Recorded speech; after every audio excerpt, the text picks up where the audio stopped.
Getting paper on these player haters, old news, money on the other line, so I'm not gonna hold you. Money on the other line, so I'm not gonna.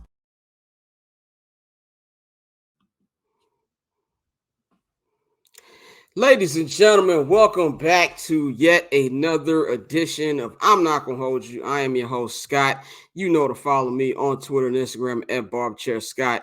You know to follow the Barbershare Network at BarberShareNet on Twitter and Instagram. Subscribe to the Patreon, patreon.com/BarbersChair Network. Man, there will be a new episode of Summer Sessions on your Patreon feeds tomorrow. We got a lot to talk about. I want to talk about my trip in DC, which we'll get into a little bit on today's episode of I'm Not Gonna Hold You. For sure, we're going to get into that. And then tomorrow on there, we're going to talk a little bit about the Drake album. We're going to talk about how this nigga Pavi is known everywhere, including DC.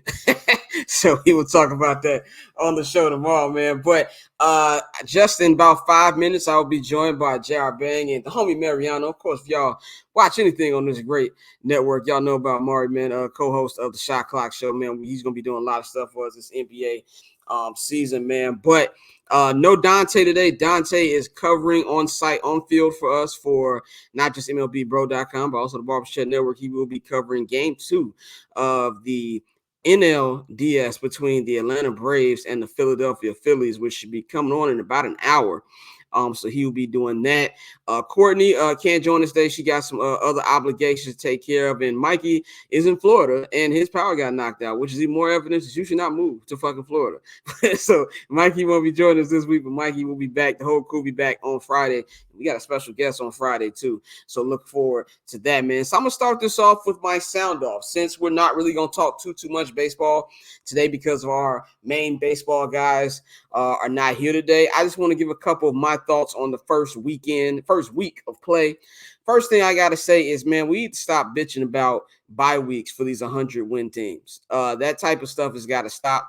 I'm really sick and tired of the complaining. Like, oh, well, they had the time off, so they really don't need to they get excuses for losing and stuff like that. No, you got the time off, bro. It's not these other teams' fault that you haven't been doing anything during that time to stay, in a rhythm of things like that. You were able to set up your rotation, which is the advantage of winning 100 games, during the season. And I feel like that's something that a lot of people have been trying to give passes to, because the Orioles were one of the highest scoring teams in the league. And now it's hard for them to play that way, even though they had a very high scoring game too.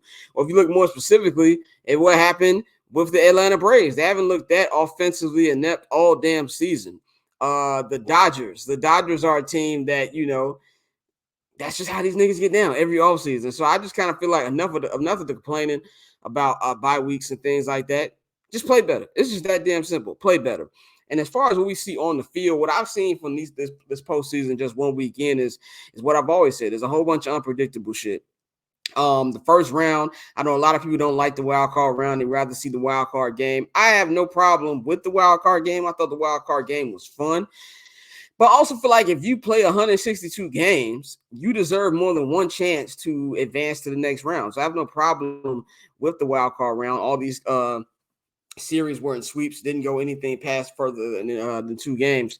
But the main thing that stood out for me is the different matchups, the infusion of young talent we get from Baltimore. Even though Baltimore is down 0-2 to the Texas Rangers, you see this is a team that's on the rise. It's a team that only won 70-something games last year, and now they've won 100, and they're hosting the playoff series. It's good to see some of this young talent in the playoffs. But the biggest thing that's standing out to me is the Atlanta Braves getting the matchup that they did not want to get, and that is the Philadelphia Phillies. The Philadelphia Phillies are the defending National League champions. They lost to the Houston Astros in 6 games in the World Series last year, and they took care of the Atlanta Braves last year, too. And this is a team where I'm pretty sure the Braves coming off that little break, they did not want to see, especially with the pitching, the offense, and just the team that know they can beat them and punch them in the fucking mouth. And that's exactly what we saw in game 1. And now it's full-on panic time at Truist Park already in game 2.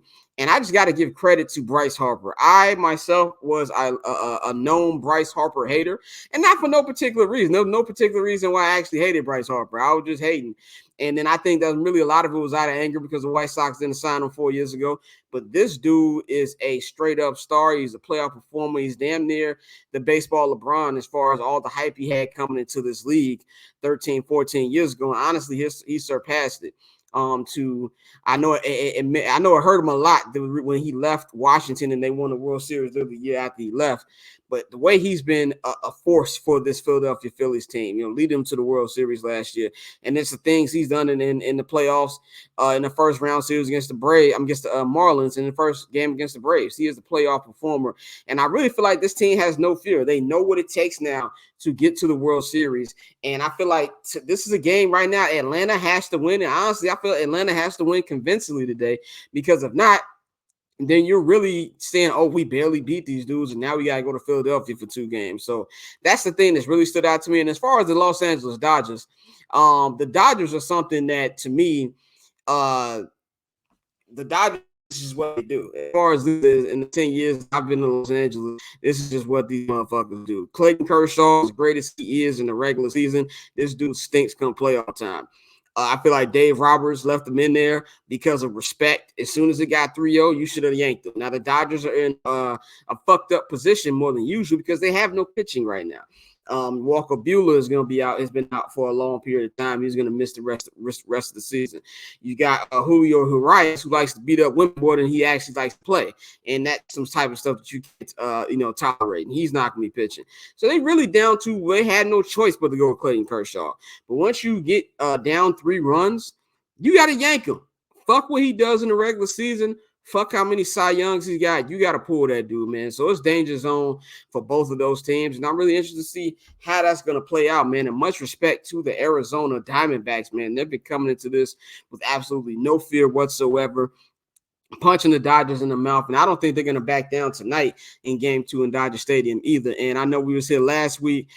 Courtney was very worried about her Texas Rangers. The Texas Rangers. And by the way, I said last week, shout out to Jake Mintz, who joined us for our playoff preview last week, and I told them, yeah, the Rangers been playing bad coming to the playoffs, but all it takes is just a little bit of a nudge to get into the postseason and get rolling. That's exactly what they've been doing, is they are undefeated in postseason so far. So very entertaining first week of the MLB playoffs, man, and I've been entertained by it, man. So that concludes my sound off. That concludes what I wanted to talk about as far as the MLB playoffs, because we'll have more in-depth conversation on that on Friday when Courtney and Dante and Mikey are back, man. But let's get into bring my guys on, man. Time to bring in the rest of the squad, man. We're gonna bring in Mariano and we're gonna bring in the homie JR Bang. What's going on, brothers? Man, we here, man. We here. Black than a motherfucker. You know what I'm saying? Hey. That's all you can ask for, baby. Bang, what's going on, bro? Can't deny that. It's on there. Hey. Yeah. That's Black, what we came to do. Feel good. It's Victory Monday. Even though it was Victory Monday. Friday, so it don't matter. We ain't had a win in damn near a calendar year. This can be Victory Week for all like that. Dead ass. So you know what I'm saying, with a very winnable game coming up. So we'll see what happens. Shout out to everybody in the chat. Orlando Ortiz said the wave god is back, talking about Mariano. Yeah. What's up, man? You see the waves resting right now. You know what I'm saying? I just watched them, you know what I mean? Oiled them up and all them up. I'm down here in Atlanta, so I gotta talk like the common folk down here. All them up. You know what I mean? So yeah, we back. Man. Let's get into our catch up, man. How's everybody weekend went? Very busy weekends, very busy sports weekend, man. I feel like everything was on TV. Of course, NFL, college football, baseball playoffs. How was y'all weekend? Man, you go ahead and start off, Mark. Yeah, I mean, my weekend was pretty good, man. Listen, any weekend that involves me getting multiple naps, chicken at any point, and I'm able to just just chill, like overall, just I'm good, you know what I mean? So I was chilling, man. The Giants lost, but they can't bother me anymore, so I'm good with that. Hey, man, any weekend that involves naps and chicken is the greatest weekend in the history of weekends. Every time. Like naps and chicken, no, you can't beat you can't beat that with a stick. Yeah. Like, especially you in Atlanta, so what kind of chicken? Wings. Every single time I'm talking about from where? Well, it depends. There's a place by my crib called I Love Wings, ironically. Ill Wings. Then it's another spot over here, Touchdown Wings. Obviously, you got the classic, you got American Deli. You know what I'm saying? If you want to, I'm not driving downtown and all that for all them type of spots like during like 12 o'clock, 1 o'clock. I'm doing all local. That's what called Midtown. That's what Yeah, I'm not doing. Midtown. Yeah, that's gonna take you 50 minutes to get there, 100 minutes to get back. I'm cool. It really you know is. What I'm saying? Any of that. So yeah, man. Like I'm doing all the local spots. That's like right over here, 10, 15 minutes away. Man, when I stayed in Atlanta, we stayed in what's now Sandy Springs, and it was this bar right down the street from the crib. I can't remember the name of the place, but we was like Cheers in that bitch. You know what I'm saying? And they had some fire-ass buffalo wings, Jack. You can find. I'm telling you, at most random spots that you're gonna pull up, you know what I'm saying? Like you're gonna just get good wings. Like this is just whatever flavor wing you like. You can pull up at any spot down here. That's the thing I love about being in Atlanta, dog. Like any local spot is bound to be your favorite chicken spot at any given moment. So what else can I ask for? You know what I'm saying? Yeah, but my weekend was decent. You know what I'm saying? I got to do nothing. And considering how the last 2.5, 3 weeks, I was actually just in Atlanta for some radio meetings and stuff. Oh yeah, I'm looking forward to hearing about that story on Summer Sessions tomorrow. Yeah, so you know what I'm saying? It was. We add that to the rundown now. You gotta add that to the rundown. Yeah. Watching redacted movies because I signed an NDA. Mm-hmm. You know what I'm saying? But no, hey man. I'm happy to be here.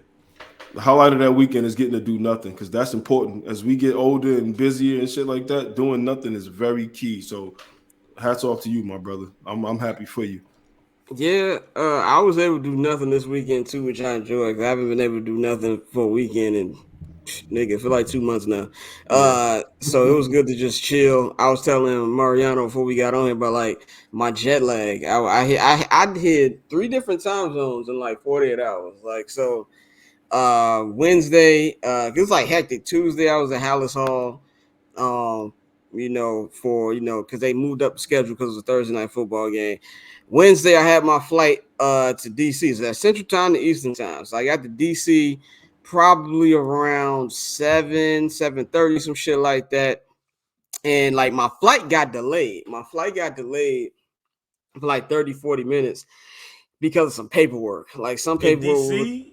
No, in Chicago, going to DC. Well, actually, both flights got delayed, but the other one, you was in Dulles. That's the worst airport ever, nigga. Ever, nigga. Nigga, I'll get into a little bit of that today. I'll get into tomorrow. I'm explaining the whole story. I actually got into it with a nigga on the plane, and I was very close to getting put on a no-fly list. Like, so, this is the most Scott shit ever, bro. Yeah, and I had a very Curb Your Enthusiasm day when I came back.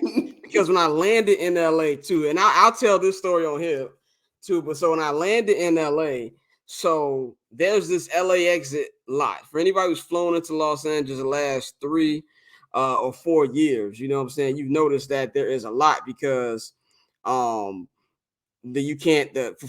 of the taxis and shit, they don't allow you to pick you up from the airport, from departures. From a departures arrival, whatever the fuck, departures, arrivals, and which is funny because there's way more taxis in New York, and you can get a ride when you get dropped off.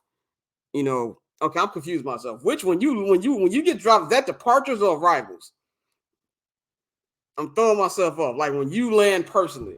Yeah, that's the arrivals. Yeah, that's arrivals. Okay, yeah. I always throw myself off. You know, when you drop something off departures, right? So arrivals.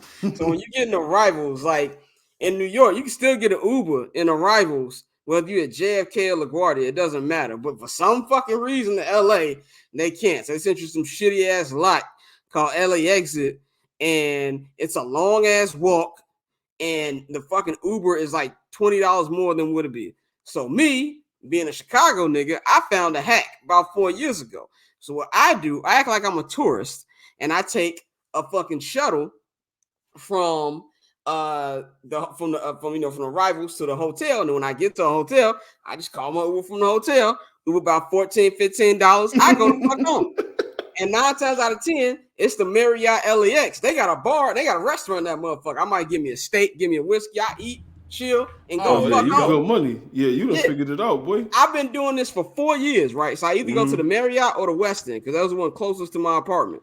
So those are 2 I usually go to. So I land on Friday, 3 o'clock. It's 95 degrees outside. Beautiful day in Los Angeles.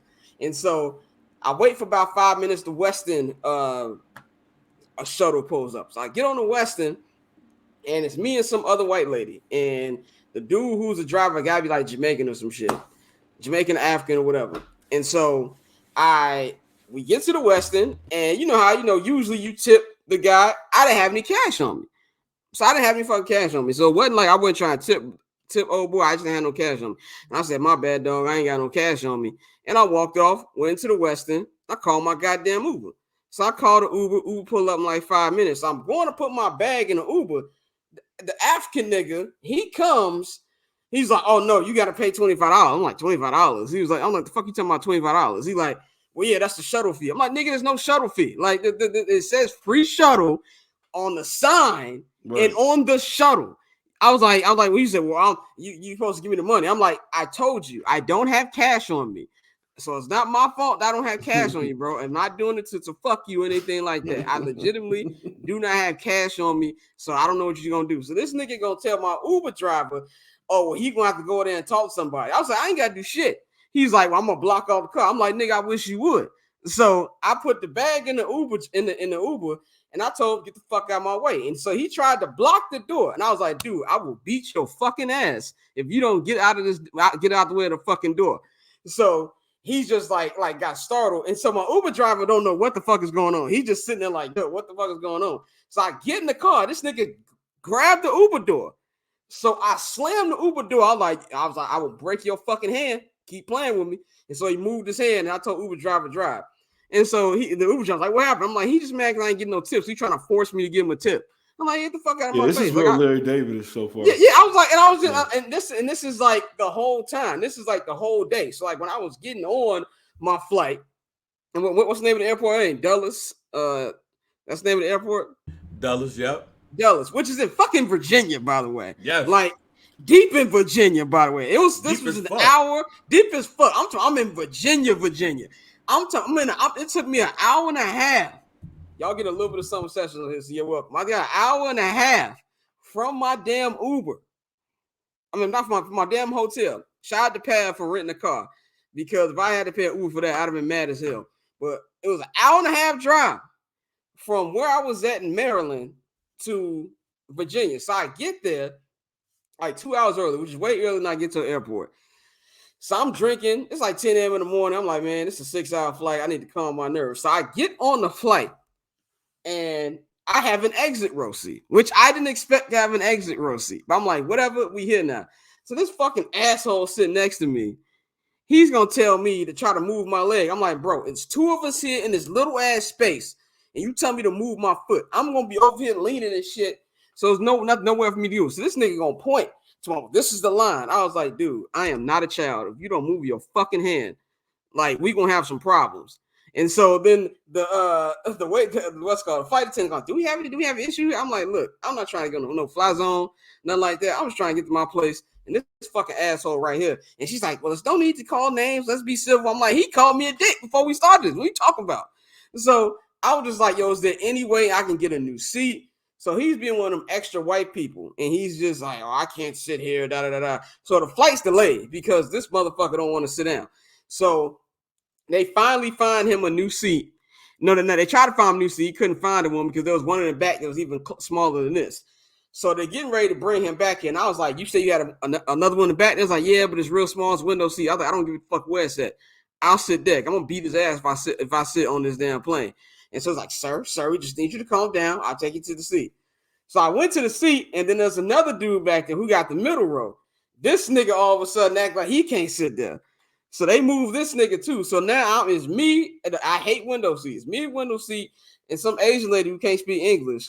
And she just like When I'm trying to get up to use the bathroom, she don't act like she don't know what the fuck I'm talking about. So we got all this shit going on for a 6-hour flight. Bro, what you was on 1960 airline? Bro, What's going on? It's the As soon as you show up, they act like this is United. That's crazy. This is United, bro. You was on a hot tub time machine flight, like bro. And so 5-hour flight, so 5-6 hour flight. So then we in the air, and this is gonna be the longest catch-up ever, but whatever. We in the air. And by the time they get to my row, you know how they give out the little bullshit airplane cookies? By the time they get to my row, these niggas done ran out of cookies. Ah. So they give me one of those small little fruit things. I'm like, what am I, a dog? What am I going to do with this shit? I'm 35 years old. What am I going to do with this shit? I ain't ate since 9. Like, what am I going to do? So, boy, you had niggas some trail mix, some diet trail mix. What the fuck are we doing? You know what I'm saying? So we had that I ain't ate since 9. I ain't ate since 9 o'clock. You know what I had at 9 o'clock? I had a bagel with 2 shots of Jameson. That's what I had. No. Not a balanced breakfast at all. So I'm there like, I was like, do y'all have like any chips I can buy? And it was like, oh yeah, you can buy these Pringles. So I'm like, all right, cool. Let me get a can of them Pringles. $11. So I'm getting ready to pull my card out. I don't even know how much it was. This is the funny part. So I'm getting ready to pull my card out. And they're like, oh, you have to have your card registered on the United app. Mind you, we're about an hour and a half in this flight. Wi-Fi don't work. How the fuck am I going to get that shit on there? So I'm trying to see, like, oh, did I save my card on there? So I saved my card on there, but for some reason, it's not coming up. And the only card that's coming up is my mama credit card. I'm like, well, my mama just going to have this $9 charge because, nigga, I got to eat. So I had that. So we finally land. I get to my spot and I had to deal with that asshole in fucking Weston. And so, damn, man. And, you know, get all that. And so I finally get home. I'm like, look, you know, when I leave for like a long time, like I was gone for like 5 weeks, I leave no food in my refrigerator because I don't want nothing spoiled or nothing like that. Mm-hmm. So I'm halfway the way home and it hit me. Nigga, you ain't got no food at home. So I'm like, all right, let me DoorDash some shit so it get there by the time I get home. So I get there and then I got this big ass heavy bag. I got 5 weeks of clothes in there. There's no elevator in my building. And then we got these niggas working on shit in front of my building. So now I gotta move around these niggas. I gotta move up 3 flights of stairs, big ass bag. I'm tired as hell. I'm like, I'm gonna give me a water when I get up there. I ain't got no water in the crib. I clean the water out before I left. So I'm like, oh shit, my taco's gonna be here in like 15 minutes. Let me run to the gas station real quick and give me some water. So I run to get some water, and I see my daughter is like 5 minutes away. And shout out to the nigga who is at the counter at the gas station. He cool nigga. And so he want to talk about the bill. I'm like, nigga, if these motherfuckers working on the stairs of my house steal my tacos, I'm gonna personally whoop your ass. So let's hurry this shit up. So that was my entire day. You know what I'm saying? So yeah, that sounds very much like life imitating art, or vice versa. It was a Curb Your Enthusiasm episode, bro. Yeah. But it was all good because I had a good time in DC. DC is a great time. I enjoyed it. I got to meet Taylor Rooks. She is an amazing person. Yeah. Shout out my man Kev for hooking that up. Yeah. So I had a good time, man. But the most important question I want to ask from this whole shit, from all that eventful story you told, is how was the tacos? Tacos were amazing. Okay, cool. Well, tacos were amazing. Well, you know what? Because if the tacos was trash, it would have made everything else not even worth it. So if they was fire, then you know you was good. Shout out to Benny's Tacos on Venice Boulevard. They always hook me up. They throw a nigga extra churro and shit. Hey, that's what counts. You know what I'm saying? When I come in there, them niggas give me mad coupons. Shout out to them niggas. They see my name. They like, oh, we gonna throw Scott some extra chips. You know what I'm saying? So that's good shit. Shout out to my niggas Benny's on Venice Boulevard. That was the longest sound off ever. I will probably go into more detail about my actual time in DC tomorrow on Summer Session. So y'all might want to tune into that. But y'all are here to hear us talk about sports. So we're gonna get into this, man. NFL Week 5 concludes tonight, Monday Night Football in Vegas, Allegiant Stadium. It will be the Vegas Raiders taking on the Green Bay Packers. We will actually preview that later in the show. I love how Vegas is becoming a sports city now, man. That's kind of cool. Shout out to the Aces. Shout out to the Aces up 1-0. Yeah. Shout out to Kelsey Plum calling out Tom Brady like, Nigga, you should have not been coming. You should be coming in the regular season and shit. It was all Yeah, absolutely. Yeah, it's all You know what good. I'm Yeah. saying? So, Yeah. but yeah, I got a couple topics from this season, from last night that I want to get over. First off, man, the Niners, Cowboys, one of the greatest rivalries in NFL history. Yeah. Cowboys got their shit peeled last night, 42-10. Brock Purdy. Yeah, clap it up for that. Boy. especially I know Mariano really loves that. When the Cowboys lose, we all win. You remember that. Shout out to Brock Purdy, man. I had a shit about Brock Purdy on this show last year. Yeah. A lot of things about Brock Purdy. Wait, is Brock Purdy black? Is he mixed? Okay. I know how you do with these quarterbacks, Scott. I don't know. Here we go. First of all, my quarterback is black. I resent this, okay? I resent this running joke. That's on this another network. topic for another time, bro. You know what I'm saying? I'm gonna let you. I resent this, but Brock Purdy, 17-24, 252 yards, 4 touchdowns. He had like some great throws, man. And of course the Philadelphia Eagles. The Eagles had another win last night. They are also 5-0, winning 23-14. Right here in Los Angeles, Jalen Hurts 25-38, 1 touchdown, interception, 303 yards. My question to y'all, gentlemen, man, who is the best team in football right now? Is it the Eagles or is it the San Francisco 49ers, man? Hey, man, it's feeling like the 80s and early 90s, man. This is the San Francisco 49ers, and honestly, I don't even think it's close. That team right there. First of all, let me get my I told you so on. I told y'all niggas, man, Brock Purdy might not be the sexy name. He got a Rudy Poo ass name, fam. like nigga, the nigga got a name of a virgin, fam. He has the name of the lame ass dude in 80s movies. His last name sounds Brock exactly Purdy. like Mike from the Wood. He's, I think she pretty. Yeah, like that's buddy ass. Yeah. But with that being said, man, when you talk about a perfect quarterback on a perfect team for him, that's who Brock Purdy is. And that team with him and that defense, nah, man. I love the Eagles, fam. I love it. And the Eagles have not played their best game yet. So because they ain't played their best game yet and San Francisco out here demolishing everybody, it's the 49ers until somebody show me different. Yeah. Yeah, I agree. I tend to agree with all of that. Honestly, because when you make the point about Brock Purdy being like the perfect quarterback for that team with that defense, like he reminded me of my dog Eli in that regard, because it's like you can have as many questions as you want, but the kid keeps getting it done. So like, what can you really say about him? You know what I'm saying? You could say he's not as good as the next quarterback with this, or he's worse than the next quarterback with that. But if he's getting it done on a championship caliber team, I don't really think there's much more you can say about him. You know what I'm saying? He seemed like a good dude. I think it's the 49ers by far. They just seem like a very complete team. Like there's no weaknesses. You know what I'm saying? Like it doesn't feel like you can limit one of their targets because it'll look like it's by design because somebody else gonna shine. So it's like there's nothing you can really do. These boys looking like this might be the year. You know what I'm saying? Like, so I'm gonna say the 49ers for sure. Yeah, man, I'm gonna agree with both of y'all brothers. I'm gonna go with the Niners. I've been saying this for the last couple of weeks that there's something about the Eagles that's off.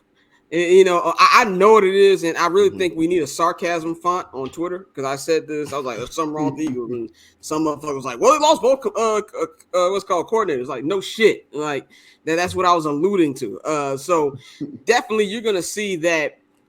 There's a difference there. And I feel like as good as Jalen Hurts is, and I think Jalen's great. I think Gerald McCoy said it best on Rich Eisen last week when Rich Eisen asked Gerald McCoy, was Brock Purdy elite? He said, no, Brock Purdy's really good. He's not elite yet. I don't even think Jalen Hurts is elite yet. He said, to be elite, you got to do that shit 3 years in a row. That makes you elite. And I agree with that. If we talk about elite quarterbacks, there's only like 4 or 5. I would say that Patrick Mahomes obviously is an elite quarterback. Joe Burrow, elite quarterback. I know people talk shit about my mans, especially Courtney, Mikey, and Dante on this program. But Josh Allen is an elite quarterback. Aaron Rodgers, when he actually has a knee, is an elite quarterback. You know, those are elite quarterbacks right there. You know what I'm saying? So I got to give it to them. But as far as Jalen, I still got to see it again. You know, I think Jalen, he makes good throws. He's a very accurate passer, but I can't put him in the elite thing yet. And with the defense, Shout out to Jalen Carter. And this is the thing, too, about what Bears fans like, yes, I wish we'd have got Jalen Carter, but Darnell Wright is moving furniture. So I'm not really mad at Darnell Wright right now either. So it's kind of like one of those things where, yeah, I wanted Jalen, but Darnell's also balling at the same time. But there's also something with his defense. They're giving up a lot of points, too. I noticed Sean McVay is a great coach. Pua Nakua, I think I pronounced his name right. This nigga's looking incredible right next to Cooper Kupp. Cooper Kupp was back last night. But they've been giving up a lot of points outside of last night. They only gave up 14, but before there was 31 to the Commanders. And I think that's going to be something that's going to tee off on them come playoff time. You got a team like the San Francisco 49ers. This is a flawless team. Like that, the linebacker play is ridiculous. Fred Warner moves like a fucking bullet train, bro. Like it's ridiculous to see how he plays. The only thing they're missing is the quarterback. And Brock Purdy was good last year, and I was feeling very hesitant around him because he looked like a consistent quarterback. He looked like he was one of those things for, if he just doesn't fuck it up, they'll be good. The niggas make it even like you can tell by the spin on that ball, the communication that he has with his receivers. I think this is by far the best team, and not just the NFC, but in football. And I think when these two teams play December 3rd, now granted, that's about 2 months from now, they get a lot of injuries. A lot of things can happen between now and December 3rd. But if nobody gets hurt, I think that they're going to smack the Philadelphia Eagles, especially with all the shit they've been talking after the NFC Championship game last year. So I'm definitely going to give it to the San Francisco 49ers, man, as far as, who's the best team right now. Here's the best thing about the San Francisco 49ers. They ain't talking. They ain't said shit. Well, they said a lot of shit in the offseason, though. I mean, yeah, but everybody do. You know what I'm saying? But once the season started, they ain't said shit. Yeah. Dallas was all this week talking about how this game is important and how this could be the monkey off their back and yada, yada, yada. San Francisco ass was just sitting there like, oh, that's cool. I bet. Yeah, it's a secure team. The Cowboys is insecure. They always have been. It's not even that. I mean, which they are when you see them even after the game. Like Micah Parsons saying that, he felt like they lost the game. Like, fuck out of here, fam. Respectfully. Yeah, fuck on. But the fact that the San Francisco 49ers is just sitting there like, okay, bet. The San Francisco 49ers is that black dude that when you yelling, they hands is just behind their back like this. They just looking at you like, yeah, word. And they telling you, and they taking it a step further. They telling you when you're making a valid point. They're like, yeah, you got that. You got so that. You're saying that the Niners are Marlo Stanfield? Yes. Yeah. And the Cowboys is like when Bodie walked up on him when he had the golf club. And he's like, your dog, like, this is levels. I'm gonna show you his levels. Look at the way I'm talking to you right now. Look around. Look what can happen to you. And they showed him. Because Dallas is front running, bro. Like, let's look at they wins. Like, I mean, I'm a Giants fan. I'm not gonna sit here and act like that didn't happen. Like, yeah, they beat us. We're a terrible team. They beat a couple terrible teams, but it's like when you play against the dogs, why you ain't try that with homie around the corner? You know what I'm saying? Remember they told Debo that, you ain't try that when they, you know what I mean? And it's like it's different. It's just a different level. So it's like getting exposed like that, dog. And Michael Parsons, man, I feel like I've probably never been able to say this in my life until now, but he's like a likable cowboy. Like what he does on his podcast, how he give credit to other people. He's the likable cowboy. He's the only one that I can think about like in my entire life. I mean, that's how I feel about Justin Jefferson. Like, I really like that guy. You see what I'm saying? So it's like I get that, right? So I understand when he's talking, but when he says shit like this, like, oh, the score isn't. Can I say that about week one then? No, I don't feel like there's that much differences between us. They beat us 40-0, but that score doesn't really tell the whole story. That's not a real indicator of what kind of team we are. You know who talk like that? People that lost the game. They talk like that. Nobody that won the game is gonna say the score wasn't indicative. No, it was. We're better than y'all. We showed y'all. Yeah, 42-10, fam. You should not say shit about the score. What are we talking about? And you know what's crazy? Because I went to sleep. Like, first of all, let me say this. Fuck the Ravens. Because they messed up my parlay. I was about to say, listen, and before you even said that, I would say you sound like a better, because only a better would say fuck the Ravens. Fam. Now, Bang came in the group chat very upset about that yesterday. Like, they've been killing people tickets for like 4 years, bro. Like, And I know we're gonna talk about them a little bit later, so let me just get that out the way. Fuck them. But also, so I getting it out the way. Like, let me get another real quick parlay for the late games. And I text my man Mike B, some dude, check us out. And I checked my cousin O. And I had under 45 for the game. Because I'm thinking this is going to be a defensive game. This shows you how much I respect the goddamn Dallas Cowboys at this point. I text them both. I know Mike is a big Dallas Cowboy fan. And I say, yo, should I go ahead and cash out? I sent them the ticket. Mike was like, nah, man, cashing out is for quitters. I text my cousin. My cousin was like, yeah, I don't respect that cash out number. So just go ahead and keep it. All I'm thinking is I'm about to give me an iPhone 15 with whatever happens. I went to sleep part of the second half. I just nodded off. And I woke up and I was like, yo, what the fuck happened to the game? Let me cash this shit out, man. And, of course, the cash out number was nowhere near what I could have got if I would have went ahead and did it. Man, after the third quarter, I was like, yep, this game, let me go ahead and go to sleep. That's how much I looked at that game and was like, yo, first of all, one, it got out of hand. And two, the Dallas Cowboys were trying. Look, rewatch the game. This is the interesting part, which is why I say the San Francisco 49ers is far and away the best team in the NFC. I didn't even feel like they was trying that game. You go look at Micah Parsons versus Trent Williams, because they highlighted that. It was a part of the game where Chris Collinsworth and Mike Tirico was talking about that particular matchup. Micah Parsons looked like he was trying his ass off. Trent Williams was not. He was just like, yeah, this is easy. Yeah, just stay away from me. Yeah. Like, this a little nigga right here. The Dallas Cowboys look like on every run, every pass, every defensive play, they was giving their hearts out. Yeah. The 49ers was little nigger in these marks. They was just like, oh, that's it? Oh, man. Yeah.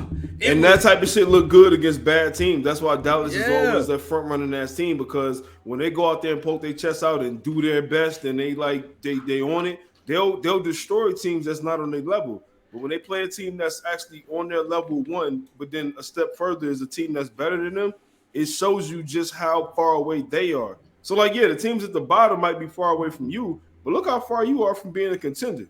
You're horrible. You worse than us because you actually think you good. We know we ain't good. You think you good, though. You think you as good as them, and they beat you by 32 points. Like, all right. Man, that shit was Debo versus the Crit and Boys in the Hood. And give me the ball back. He kicked that nigga. Yeah, that's what that game was, fam.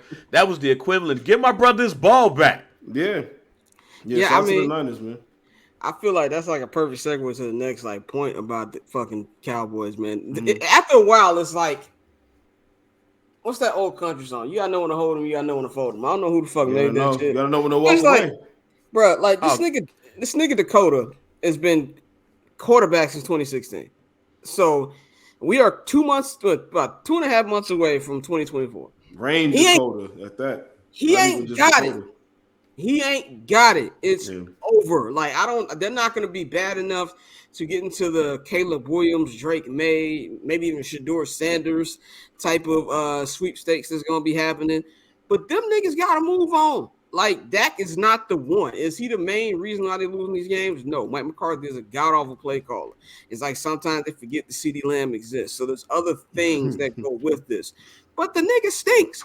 Like, don't come out and say, oh, I'm not going to throw 10 picks. Yeah, you're not throwing picks because you're not throwing it down the fucking field. I've seen this play before. Aaron Rodgers did the last 3-4 years in Green Bay. That's why everybody like, look at Aaron Rodgers. You don't throw picks.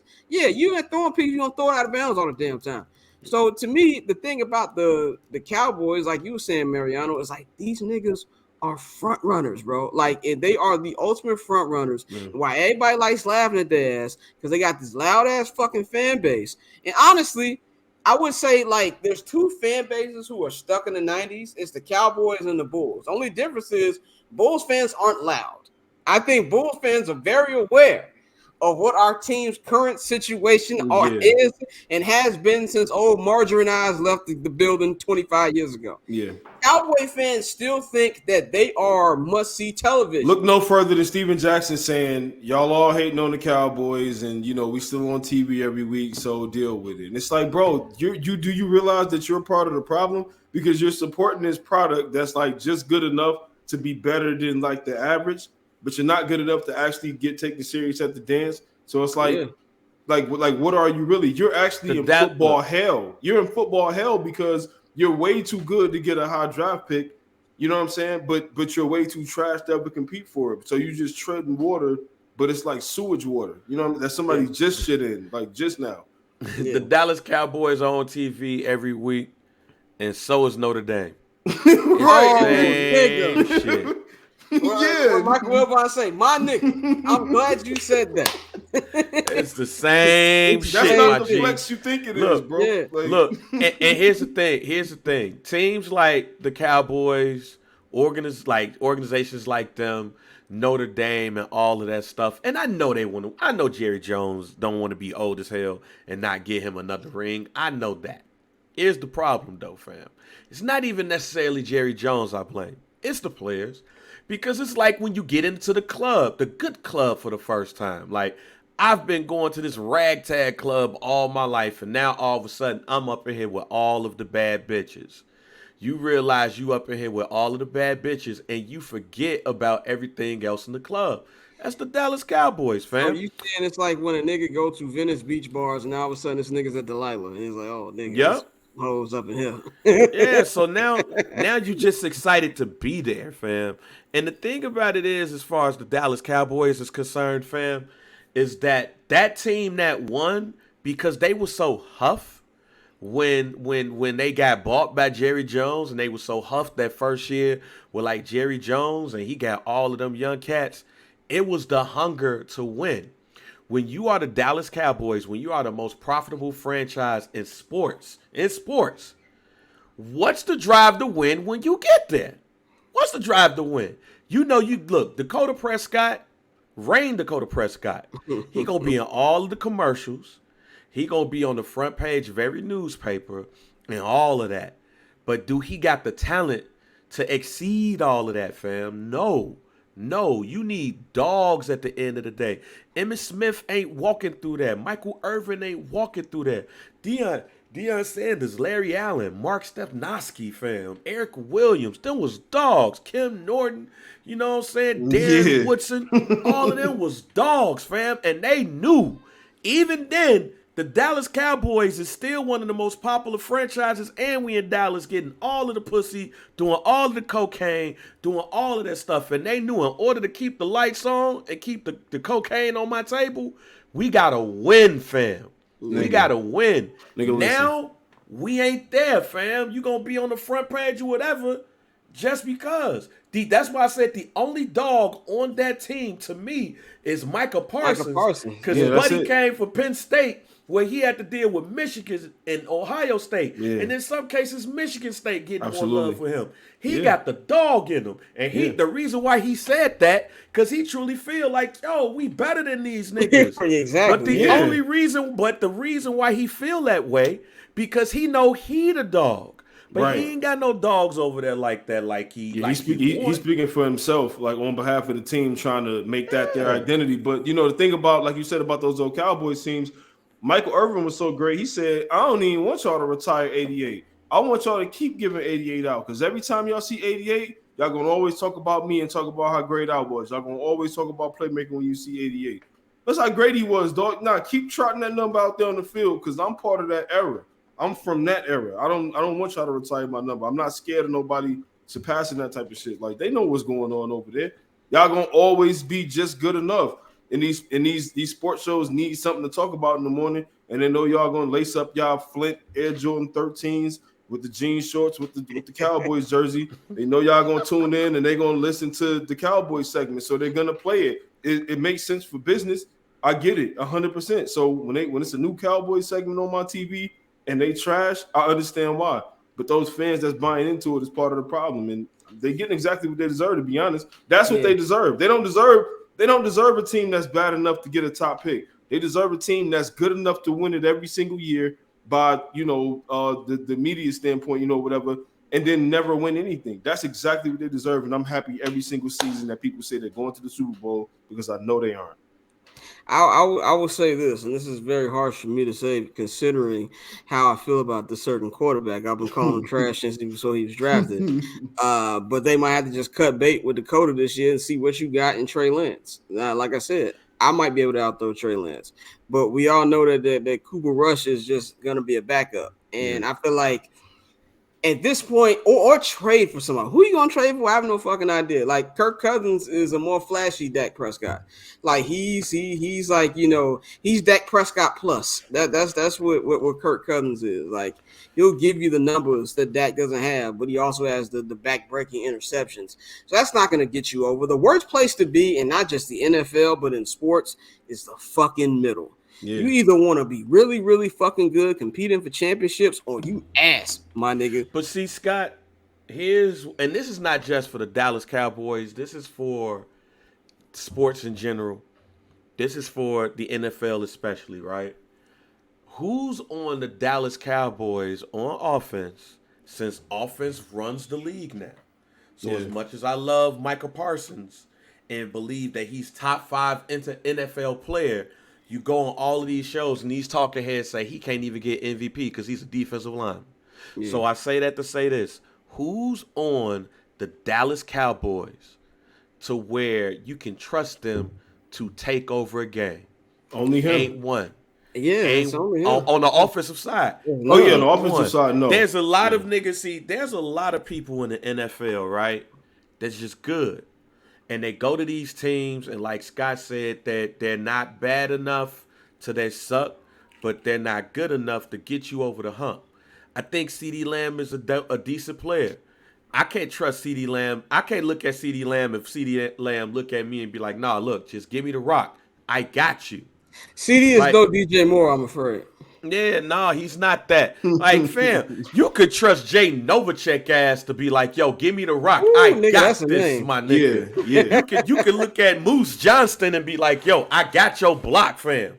Yeah. There's nobody on the Dallas Cowboys offense that you even fear to even think that. Larry Allen was a fucking offensive guard. Quite honestly, one of the best offensive guards of all time. Yeah. Hey, run it behind me, Jack. I got you. Who's on that offensive line that's going to be able to do that? The Dallas Cowboys have drafted pretty decent, but pretty decent don't get you over the hump. Yeah. There's no dogs on that team. And the crazy thing is, I like Jerry Jones because sometimes I think Jerry Jones be getting talked out of drafting some of the people that he be wanting to draft, and for great reason, but he be wanting them because he truly believed that they dogs, and they be telling him to draft this halfway decent player, and they be stuck in situations like this. Even look at the quarterback situation. They ain't made a splash in the quarterback room. Not to cut you off, but even if I think what you're trying to say too is just because you're a great player don't mean you're a dog. The dog has to be there, you know what I'm saying? Yeah. And the dog ain't in none of these niggas, bro. Like, none of them, bro. Like, Michael Irvin got more dog in him today, right now, than any 100%. Of the Dallas Cowboys that's currently on the offensive side of the ball. Got more dog in him today. Like, fam, it's almost like wrestling, G. And I know I'm going on a little monologue, and I'm sorry, but it's like, look at wrestling, fam. Like, the dog coming out, fam. Like, yo, I got to watch. If I'm an up-and-coming wrestler, I got to go watch, like, Kurt Angle when he was Perk Angle to be like, yo, that's that dog, and I need in him. Oh, come on, man. CeeDee Lamb. Hey, Michael Irvin, I know you out there on NFL Network, and you be on the sideline with Deion Sanders, but really, your ass need to go back to the team and preach to these niggas like, yo, I be on this TV sweating my fucking ass off, trying to get y'all to do some shit and telling everybody in the world how, hey, my Dallas Cowboys got this. I be sitting there drenched. My shit be wet, fam. I be dripping on the stage just for y'all ass to get washed 42-10 by a team that I hate. But here's the problem though. Like it's kind of like what Gucci said: you either got sauce or you don't got sauce. You either got You'll the get dog lost or in you it, don't, nigga. nigga. Yeah. You can't inherit like you can't like gain dog. Especially You not got when that's to your know quarterback. Let's just be real Yeah. about this shit, bro. Like let's Yeah. be honest. Dak Prescott, okay, cool, right? Black quarterback, all right, cool. But what Cam just got done saying with Mays, he ain't a nigga's nigga. I'm sorry, bro. I'm sorry to be the one to say it. I'm sorry to be the guy. Yeah. You look at me, my black ass, and I just talk about eating chicken and naps and all that shit. Cool, but I can still call out a fellow black man for not being a nigga's nigga. He's not. Hey, Mari, I'll even go better than that. I'll even go better for all of that shit that you said, fam. I don't give a fuck who you are. You could be my best friend. The minute you call me a bitch ass nigga, We're gonna have to figure something out. We're gonna have to have a conversation. We're Yeah, going we're to gonna have to figure something. We're gonna have to figure out what it was that I said or what it was that you heard from somewhere else that made you say that to me. Because And we got Trayvon Diggs in practice after interception told Dakota Prescott, You a bitch ass get your nigga. bitch ass up out of here. I want y'all to do me a favor. And all Dakota did was this. Listen, I want y'all to do me a favor. Go back and look at those Giants teams that Eli was the leader of, and go look at how many niggas we had on that team. At any given moment, when Eli was out there throwing pick sixes, on that team. No, he had a lot of niggas on that on them Giants teams. At any given point when Eli was throwing them pick sixes and all that, and some of them was egregious, they ain't never called him that. They ain't never called him no bitch. They Like ain't never not in his face. They ain't never not to his face. Not into his face. I ain't Like, never damn. heard. I ain't never heard That him man say it. in practice caught the ball and was like, "Get your bitch ass up out of Guess here!" what? You know, Somebody on the you know he offensive did line that. was supposed to knock him on his ass but you and be know like, why he "Fam, did that's that? not the one you say that to." He did that because everybody else had been saying it, and he was like, "I'm gonna say it," and they was like, "No, go ahead." And he was like, "Fuck it, I'm gonna say it." Everybody else was waiting on somebody to say it, like run over the hill for us. They Like, all oh, man. agreed with it before it even got. Oh that man, ability. that's trash talk. Oh, it's just trash talk. No, It's just trash talk between the guys. That's no, trash you don't talk. say He another bitch ass Russell nigga. Wilson, dog. He yeah, another Russell that's Wilson trash ass talk, nigga. and that's bitch. And here's the thing. Here's why I got a little bit more respect for Russell Wilson. In that, at least Russell would have told the coach, like, "Yo, tell him not to call me that shit." Dakota just was like, "Huh?" That nigga took a jog. Yeah, no, real shit. Let me go get back to the play. Let me go get back to the play. Let me go get back to the play. All right, Hut. Like I would have been sitting over there as no matter where I'm at on the field. Yeah. As a member of the Dallas Cowboys organization, I would have been like, "Did he just?" Even if ain't you was nobody? faking it, look. Even if you was faking it, you could have had a nigga hold you back. Like, bro, nah, niggas gonna have to hold me back. It's gonna be a 10-minute video. A nigga Muff trying the to hold me nigga. back and me moving niggas Man, arms get out your the way, bitch like, ass nah, up bro, out of here. get The off fuck me. you talking You got about? it.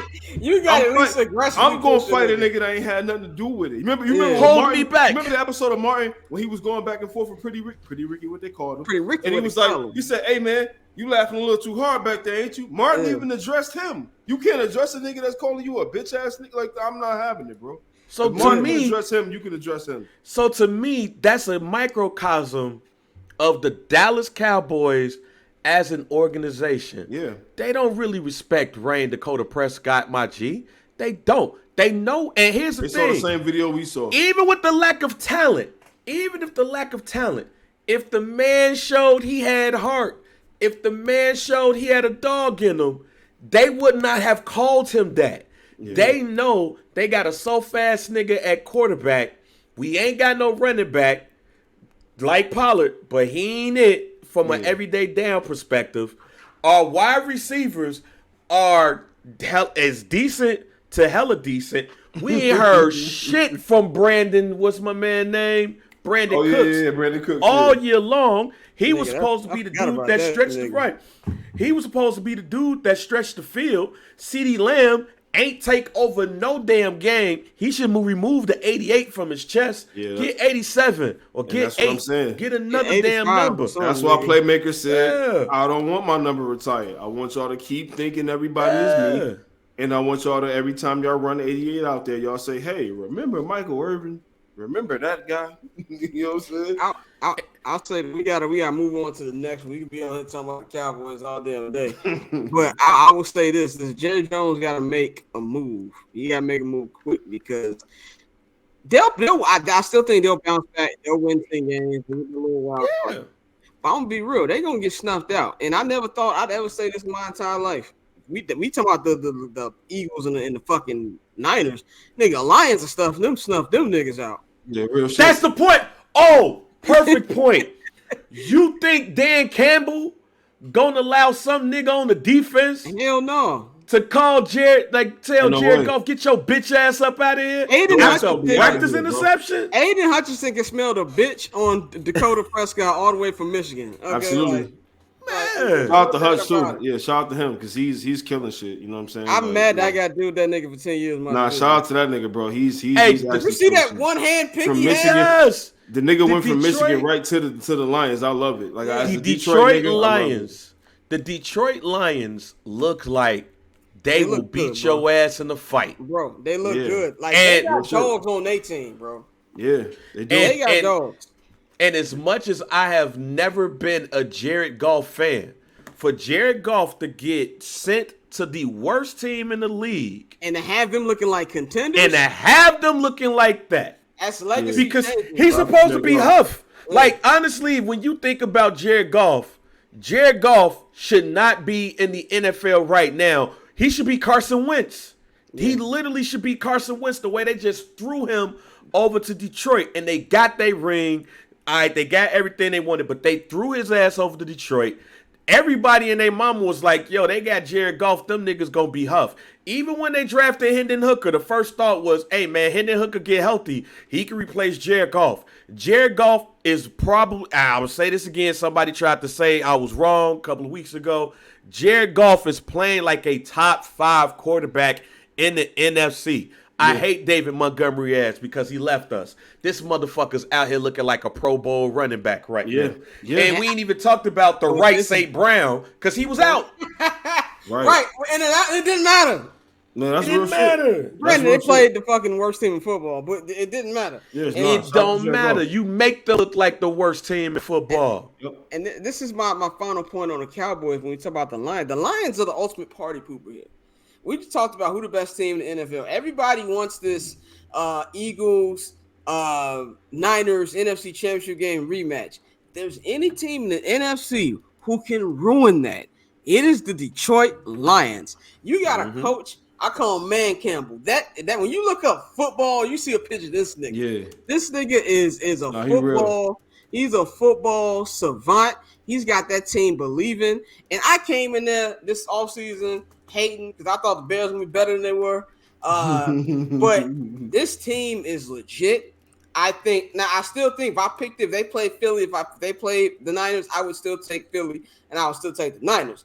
But I'm telling you, on any given Sunday, they got dogs in that defense. They got dogs on the offense. They got a very underrated offense. You wouldn't feel confident taking them on, like taking one of those teams on your parlay to cover points against them. I'll tell you that, and that counts for a lot when you talk about the Lions, because I'm a born and raised Detroit nigga, and I know my whole life has been nothing but agony and pain when it comes to the Detroit Lions. But Dan Campbell, this current Lions team, like long live my pops, he would have loved like this current Lions team for sure. Like regardless of what happened, however far they go in the season, he would have absolutely loved this effort and how they look, because this is all Lions fans can actually. Yeah, no, they look like how the city smells and sounds and fucking feels. Like it's what when you come to Ford Field, you getting your ass beat. Yeah, that's what. Whether you win or lose, you're gonna know you was in the fight. Period. You know what I'm saying? And I think that's the team that the city been asking for a long time. It's a team that, or a city that's looking at a team that, like, other teams come from out of town. They like, oh, this is just a check on the schedule.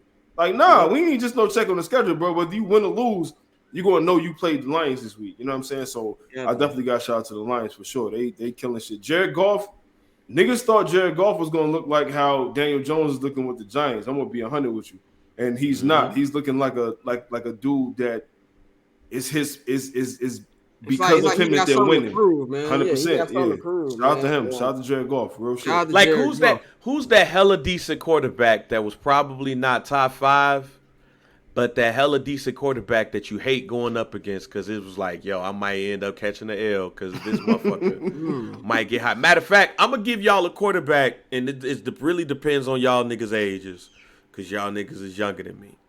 I'm 35. But, so I would be 35. I would be 35 in 2 weeks. So we'll be about to yeah. Stan motherfucking Humphries, my nigga. Stan Humphries was the quarterback of the San Diego Chargers when them niggas went to the Super Bowl. He was a backup quarterback with the Washington Redskins. They traded his ass to San Diego. It was him and a bunch of niggas with Junior Seau, and they end up going to the Super Bowl, nigga. We will never have a full-ass conversation about Stan Humphries in our motherfucking life. You know who but that motherfucker went to a Super Bowl and was decent as hell that year. Mark Ripken, too. I'm going to tell you who was a quarterback I was scared to face. Mark Brunell, bro. Oh, Mark Brunell was a nigga where it was like, yo, dog, anything can happen if Mark Brunell is the quarterback. Like, if their starting quarterback is out, but Mark Brunell is playing, your team, don't brag too much that day, my nigga, going into that game. Because your team might catch that L fucking with Mark. Shout out to Mark Brunell, wherever he at, whatever he doing, I'm going to keep it 100. He stressed me out many Sundays.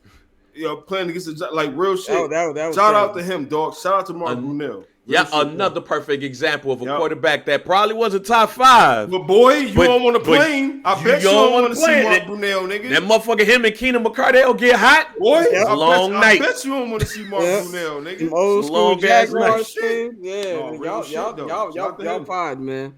Let's move on to a guy who has been running this fucking league for the last 20 years, Bill Belichick. Now, I said on this fucking show, week motherfucking 1, it's time for this nigga to go home and be a fucking family man. All right, he has suffered his 2 worst losses in his career in back-to-back weeks. These niggas got smacked. They didn't score yesterday against fucking check down Jesus, Derek Carr, and the New Orleans Saints. And I say this with the most ultimate respect for this man. I think Bill Belichick is the greatest coach to ever ever pick up a headset. I don't give a fuck about Vince Lombardi. I don't. Shout out to all them other coaches, nigga. Like Bill Belichick, hoodie is numero uno. 6 championships, 8 if you include his time with the Giants. This dude set up defenses. If you were a quarterback and you had a hot week, you didn't want to give this nigga time to research you. He was going to break you down. 6 championships, man. The first championship I seen Bill Belichick win, I was in 7th grade. The last championship I seen Bill Belichick win, I was in my 30s. That tells you how damn long this dude has been dominant. Having said all of that shit, it is fucking over, okay? I'm not saying that he's going to get fired. No, Robert Kraft has too much respect for Bill Belichick to do that.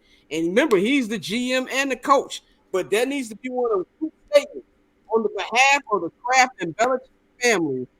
Bill is going to step down and focus on other endeavors like building this team into the next era of New England Patriots football. And then you bring in whoever you want to bring in as the next head coach. This nigga goes back being GM, and then you put him in the ring the same time as Tom Brady.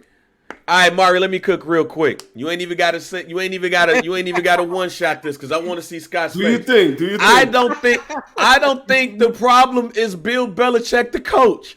The problem is Bill Belichick the GM. Okay. This motherfucker's terrible as a GM, fam. So he needs to be going home, period. Nigga, he knows. They need to be like, yo, we're about to usher in a new era and bring in another GM. Fam, they have no talent on that fucking team whatsoever. I watched that game more than any other game because I was like, who the fuck are these niggas, fam? Like, I am Tommy Davidson at the Breakfast Club. Who are these niggas? Who's these niggas? Like, he's playing. You got Mac Jones throwing to Kendrick Bourne and Juju Smith-Schuster.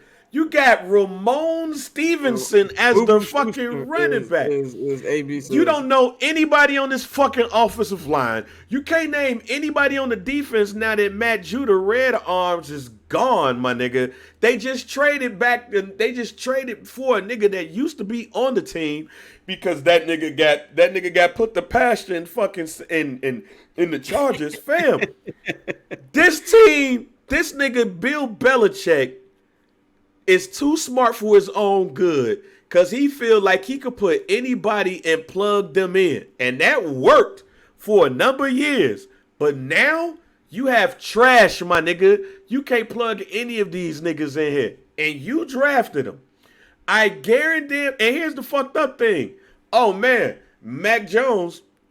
Oh, man, he had he had a defensive coordinator and a special teams coordinator as his offensive coordinator last year. Of course he's going to be terrible. Oh, they get Bill O'Brien. Oh, what did they say? Oh, man, they finally got a quarterback guru. Somebody that can also be the heir apparent of... That nigga still huffing. You know why? Because Bill O'Brien had a better wide receiver core at Alabama than he do with this team right here. Bill Belichick needs to let go of the GM duties and just coach and let a nigga rebuild this team up, and that nigga will be okay. But as long as his ass is the GM of that team, them niggas gonna be huffed because he feel like he could plug you, Scott, at the center, me at the tackle, and Mari at the wide receiver. No, with all of the things that I can cook up, we will be okay. No, nigga, because you need talent. Yeah, I mean, that's very accurate, and you know at the same time it's like you look at Bill Belichick and it's like he can get the most out of people, right? If you just give him somebody, but if he's looking at the talent, all he can see is like that little third down in the playoffs that guy can be useful for because that's what he's good at coaching. But y'all might not even make it to the playoffs because that dude isn't good enough to get you there. So when you drafting him, you looking at it through like rose-tinted lenses, my nigga. You know what I'm saying? Like it's not a full. You're not dealing with a full scope there, and I don't know. I enjoy it because I'm a Giants fan. Like you know, what I mean, we shitted on. Are you happy than motherfucker? So yeah, it's cool. I'm cool with that. It's just like, but if you Bill Belichick, bro, like, just listen, Bill, listen to me, my nigga. Go take your ass home, man. Take your ass home. Go cut that grass. Go walk that dog. Go cook some motherfucking breakfast. Go learn how to make these different type of smoothies and salads and shit like that. Because coaching the Patriots, my nigga, you're done. Like you're finished. That team is ass. You got Ezekiel Elliott. You talking about giving him lion's share of the carries, and it's like, okay, cool. Give him every carry, and he's gonna end up with negative yardage after the game. Like, what are you doing? The game is fucking this nigga looking crazy. This nigga picked up Zeke like he was Corey Dillon, fam, and was like, "Yo, we gonna do something with this like, shit." Oh, we bought that boy. You ain't never seen nobody use Zeke. How we gonna use him? You right, but in the wrong way. Bill Belichick that been passing thick ass hoes for so long and getting an ugly girl because they gonna pay attention to everything that he say. That's what Bill Belichick has been doing. Yeah. He been passing the fine thick ass chicks because he like, man, as soon as they open their mouth, man, I gotta hear this motherfucking shit. He go get the ugly ass girl because she like, I'm gonna listen to everything that he say because I love him and I know I can't go nowhere else instead of this nigga. Yeah. The New England Patriots got a whole bunch of niggas on the team that would not start if they went anywhere else on this in this motherfucking NFL. And yes, I mean the Arizona Cardinals. I mean the New York Giants. Yes. I mean I was about to say their name. Say their name. I was gonna say it if you did. Who on this goddamn team outside of Matthew Judah could go start for another team in the NFL and be successful? None of these niggas. Because Bill Belichick. I don't even know they were receivers. I'm going to be 100 with you. Bill Belichick been passing up fine assholes because they open up their mouth too much and dealing with these ugly broads. And because it's like, hey. And also, you know what? I like open their mouth. I like this because, like, I love Tom Brady. So I like this with Tom Brady's legacy because it's like as many times as y'all said Tom Brady didn't have anybody at wide receiver, we all knew their names though. I bet you that. Right now, I have a phone. I can Google this. I can tell Scott to edit this part of me Googling it out, and I will not pull my phone out, but I need to figure out who the wide receivers are for that team. I knew who Deion Branch was. I knew who Chris Hogan was. I knew who all these niggas was. Troy Brown, nigga. Troy Brown. I knew who all these niggas was, bro. All of David Givens, nigga. I knew who. Listen, we sitting here. We just named off more people in the past 25 years than we can name that's playing currently. Let's be real. Let's keep it. And there ain't no dogs either, like we just said with the Dallas Cowboys. Ain't no dog. Them niggas was hella decent because they was dogs. Right. They was the hard work beats talent when talent don't work hard ass niggas. Lunch pail with the hard hat and the flannel shit. That's what I'm saying. So let's not do too much. How the kids say now, not too much on Tom Brady now, like because I like to say that, Belichick can do it with anybody. He did the it women with like to say, let's keep it cute. Let's keep it cute. Tom Brady did his big one with the Patriots. Yeah, man, I agree with y'all on that, man. I just need to say it's time for you to be a family man. Go home, man. Bill, take your ass home. Get that tomato soup with the fucking grilled cheese, nigga. Get your ass out of football, nigga. Go watch some Matlock reruns, nigga. Go walk your motherfucking St. Bernard and go watch TV, nigga. This motherfucker's out here drafting. This nigga's out here drafting marks from Troy and shit. Talking about some. They'd be good for the program. Man, go take your ass home and build a motherfucking puzzle, nigga. Go home and be Lester Freeman from The Wire, nigga. Get your ass out of football, nigga. Fuck is you talking about? Take your ass home, man. For real. Go build a puzzle. What you talking about, man? Go do something. Man. I know which clip is gonna be the IG rule this week. Man, it's time for Belichick to be a family man, but. We gonna move over. I had a couple topics, but we getting a little short on time. Let's do it. Why you saying that shit? I'm about to look up this nigga's last couple of number one picks. I want to get into the Baltimore Ravens, man. Let's do it. I got some stuff to say about them. I got some stuff to say about them. That's 600 for Scott, man. That was a $600 parlay, fam. Hey, man. That's a $600 parlay. Hey, look, I'm not Mikey. That parlay is what he bets. All right. As a family man, shit last week when Mahomes took that knee in the end zone, that nigga texted me like, "Oh my god."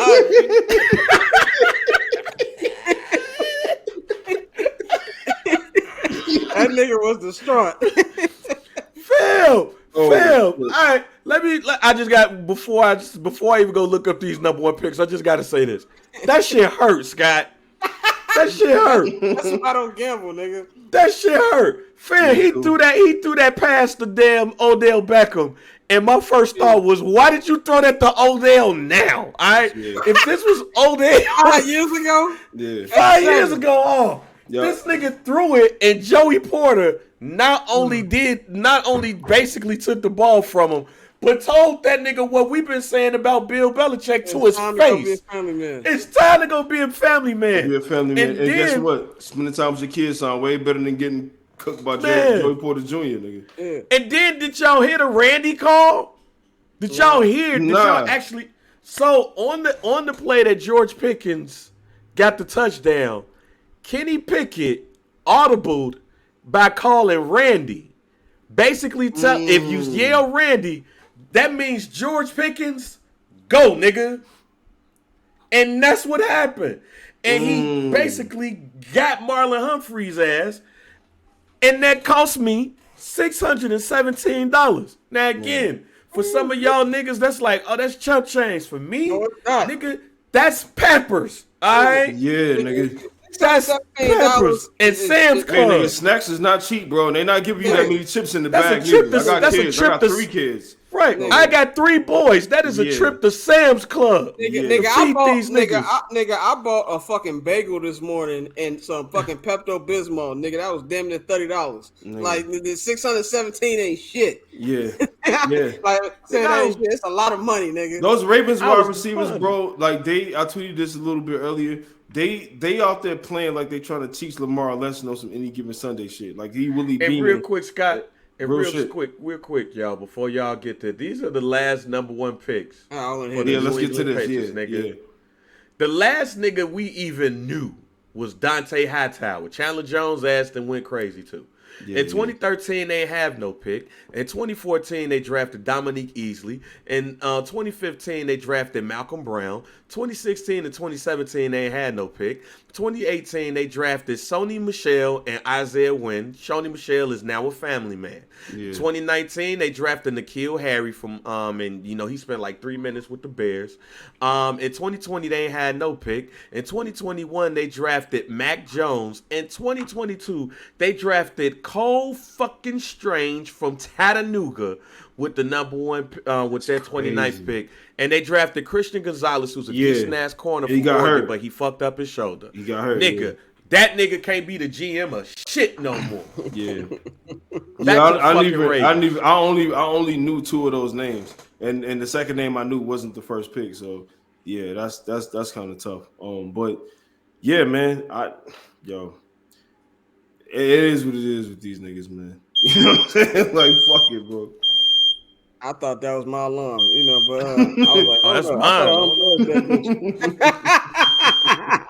We gonna mute him real quick. But my thing right now, man, is niggas, that's smoke. No. Bro, listen, hey, hold on. I was about to say that shit justified like a motherfucker though. We gonna move to the 2 minute setup real quick. We gonna let him get his thing together. Let's do it. But to me, this whole thing, I know this is this long thing on Twitter about how I don't like Lamar Jackson, which is bullshit. My whole thing is this. Yes, there was times where these wide receivers were not catching footballs and it looked really, really bad in that game. But at the same time, Lamar can't be doing some of the shit that he was doing. Bang, we all good. Doesn't everything been taken care of? Christ averted? Yeah, nah, it was my candle. Okay. You was trying to get real smooth R&B up there. Nah, hey, man, sometimes you need that aroma to feel me? The aroma. Hey, I ain't gonna lie. I don't fuck with nothing pumpkin spice, but them pumpkin spice candles. Whoo. I don't. Boy, that I don't fuck with pumpkin spice nothing, but them pumpkin spice candles. White people been in their white people bag with them motherfuckers, man. Stay in that white people bag. Sometimes the white people bag October. You like, I gotta get my Samuel Adams Oktoberfest. Boy, that's Kirk Cousins. That's Kirk Cousins' weather right there. Yeah. But the thing about Lamar is, I'm not blaming him for yesterday's loss because, nigga, some of them drops by them wide receivers was egregious. Dropping shit forever, so forever. But you can't throw that ball to Odell Beckham. Yeah, he bugged out with that. First of all, Odell is not 6'4", bro. Like, yes, let's be 100. He's not 6'4". Also, he's not the same Odell. I'm gonna tell you what's the tell-all sign. He's not the same Odell. When they released the report about his injury, they said Odell exited the game with an apparent injury. They didn't even say what it was. They just said, that nigga hurt. Yes, this nigga's hurt. This old nigga hurt, bro. That's all they basically said. Like, that's how it is at work.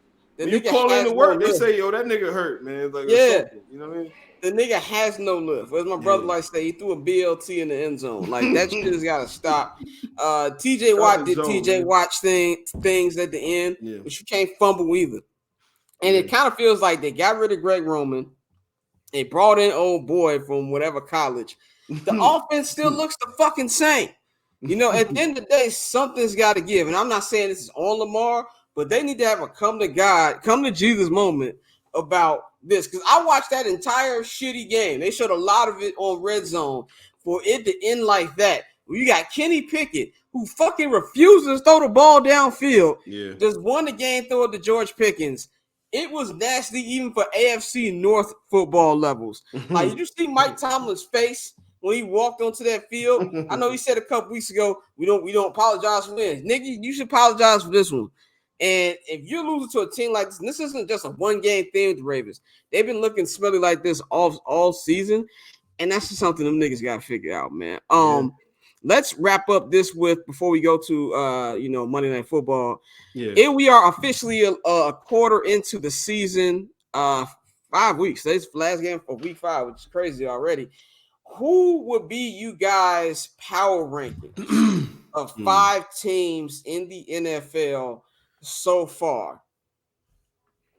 I can go first if anybody wants me to go. Let's see. Because because I was looking at this earlier, right? And I want to say, obviously, we talked about this. We always in agreement that San Fran is number one. So I'm gonna give them number one. Out of respect, I'll give the Eagles number two, right? Because like they are 5-0, so you are who you are what your record says you are. The number two. I would say that honestly, the Dolphins is probably third. They just look like a team that's got certain shit figured out about themselves, not even necessarily about the league. I mean, we'll see how that goes later on we get in the season. So that's my three. After that, I'm gonna say the Bills because that Josh Allen and Steph Diggs connection is something that I'm just not going to bet against. So I'm gonna say that's what 4 right there. Yeah. After that, I have to say the Chiefs because they got Pat Mahomes, bro. Like I have to. I owe it to them to say that. So I'm gonna say that's my top 5. I'm very, very confident in the Niners taking it all. Like regardless of who they play, you know what I'm saying, from the AFC. I think that they're probably gonna be my picks if you asking me. I know it's super early, but they just look like a complete team. So I'm cool with being wrong about that if this comes back to bite me later. But that's gonna be my top 5. Yeah, San Francisco number 1, the Eagles number 2, Miami number 3, the Chiefs number 4, and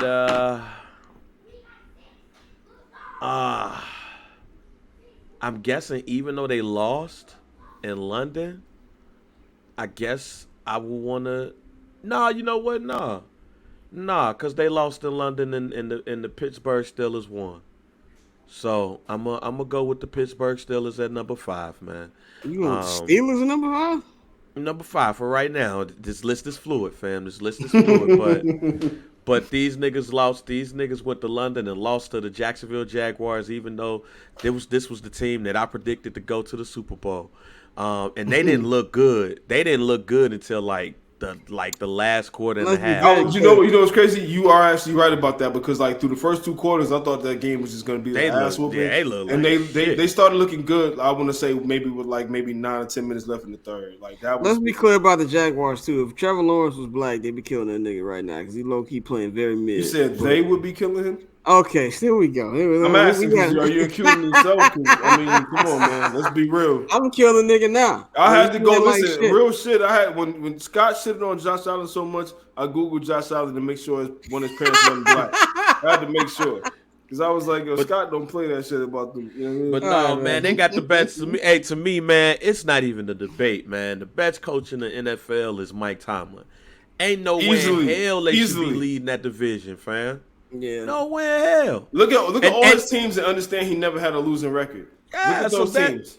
So because of that, and then plus damn near everybody in Buffalo got hurt on the defensive side. So it's gonna be very interesting how this defensive side of the ball looks. So for right now, I'll put the Pittsburgh Steelers at 5, mainly because more with less and the greatest coach in the NFL right now. Yeah, I'll give you that because Mike Tomlin, so I'm with you in that. So I respect that. The only top 5 list that the Pittsburgh Steelers are going on, the top 5 niggas I'm not watching the rest of the season. That's what list they going on. Number 1 is the San Francisco 49. I think we're all in agreement with the first 2. Mm-hmm. Number 2 is the Philadelphia Eagles. Number 3, man, I'm still going with the Chiefs, man. I'm rolling with 15. I'm giving Pat the same love I've been giving Brady. I don't give a fuck about stats, none of that other shit. Mm-hmm. They went out there, they look like, they could have lost to the Vikings. Yeah. They won. And at the end of the day, I don't care about, how week by week it goes. They are the champs. And until you knock them niggas out, I'm keeping them in number 3.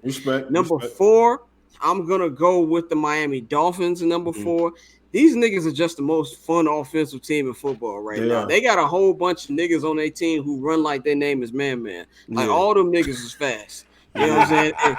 All them niggas is fast. All them niggas got man speed. All them niggas can do 2 backflips off a mattress right now. Yeah, 2, 3 backflips and like two with the hands and then like 3 nose. Like they can do that. If you was in what's Buddy name? Who they running back? I don't want to pronounce his last name. And he hurt too, but Devon Achane or some shit. I think it's Arcane. Yeah, that nigga was gliding, bro. Like a Batman video game name. But he had My man said it's Tua and the Jesse White Tumblers, fam. Two in the That ass Jesse though. White Templars, That exactly. ass though.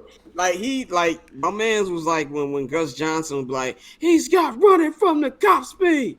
That's what he was looking I ain't like gonna lie, last bro. night, man. That's kind of crazy, but I understand it. I understand it. Very crazy. If it was a non-black person who said that, it would definitely be looked at wow. Yeah, it would have been like, damn, bro. You got one And off on that, but damn. At what expense? number 5. This is the tough one. Number 5. I'm gonna still say Buffalo, man. I'm gonna still say Buffalo. I know. So we all in agreement of who the top 5 are. Yeah. So we're all They yeah. got Steelers in there, nigga. It's just Hey, about Buffalo who, 6, but they lost. They lost this weekend, I feel you. But and they lost in the whole ass way. They lost in the whole ass way. I get you. I'm not mad at that, but nigga, my eyes almost bled watching that game. And I watch Chicago Bears football willingly. Yeah. And that shit made my eyes. Man, that's how I am about the Giants, so you don't gotta tell me, man. Like, oh man, don't even gotta go there. Let's preview the Monday night game before we get to our little local hour or local 45 minutes, as we'll call it. Tonight at Allegiant Stadium. I did my Twitter list of top 10 stadiums in the NFL that I have been to, and at Allegiant Stadium clocked in at number 2. And this is proof that niggas on Twitter do not read. Because somebody said, "Oh, so what he said, the Cardinal Stadium don't make your list." I'm like, this clearly says stadiums that I've been to, nigga. Yeah, so I have not been to where the Cardinals play at. So this will be at Allegiant Stadium. By the way, if y'all want to know my list, number 1 is SoFi Stadium. It's the most gorgeous stadium in football. Number 2, Mercedes-Benz Stadium in Atlanta. Yeah. Them niggas have an amazing media food spread. They gave us red velvet cookies. I will never get over that, how amazing that was. Number 3 is where tonight's game is at, Allegiant Stadium. Number 4 is actually Ford Field in Detroit. And Ford Field has don't say actually like that, bro. No, because I don't think but I think niggas were underrated just because Detroit Lions play there. Ford Field is a really great field, and they have the best popcorn in football. So I'm gonna put Ford Field number 5. Number 5, this is sacrilegious, but it is what it is. Lambeau Field is number 5. I'm sorry. It's a great place to watch football if you're not in the stands. Let me clarify that. Okay, I was in the press box, so it was nice up there. Number 6, Arrowhead Stadium. Even though nobody who works there knows where the fuck Will Call is at, I will not go on that rant again like I did a couple weeks ago. Number 7, MetLife Stadium.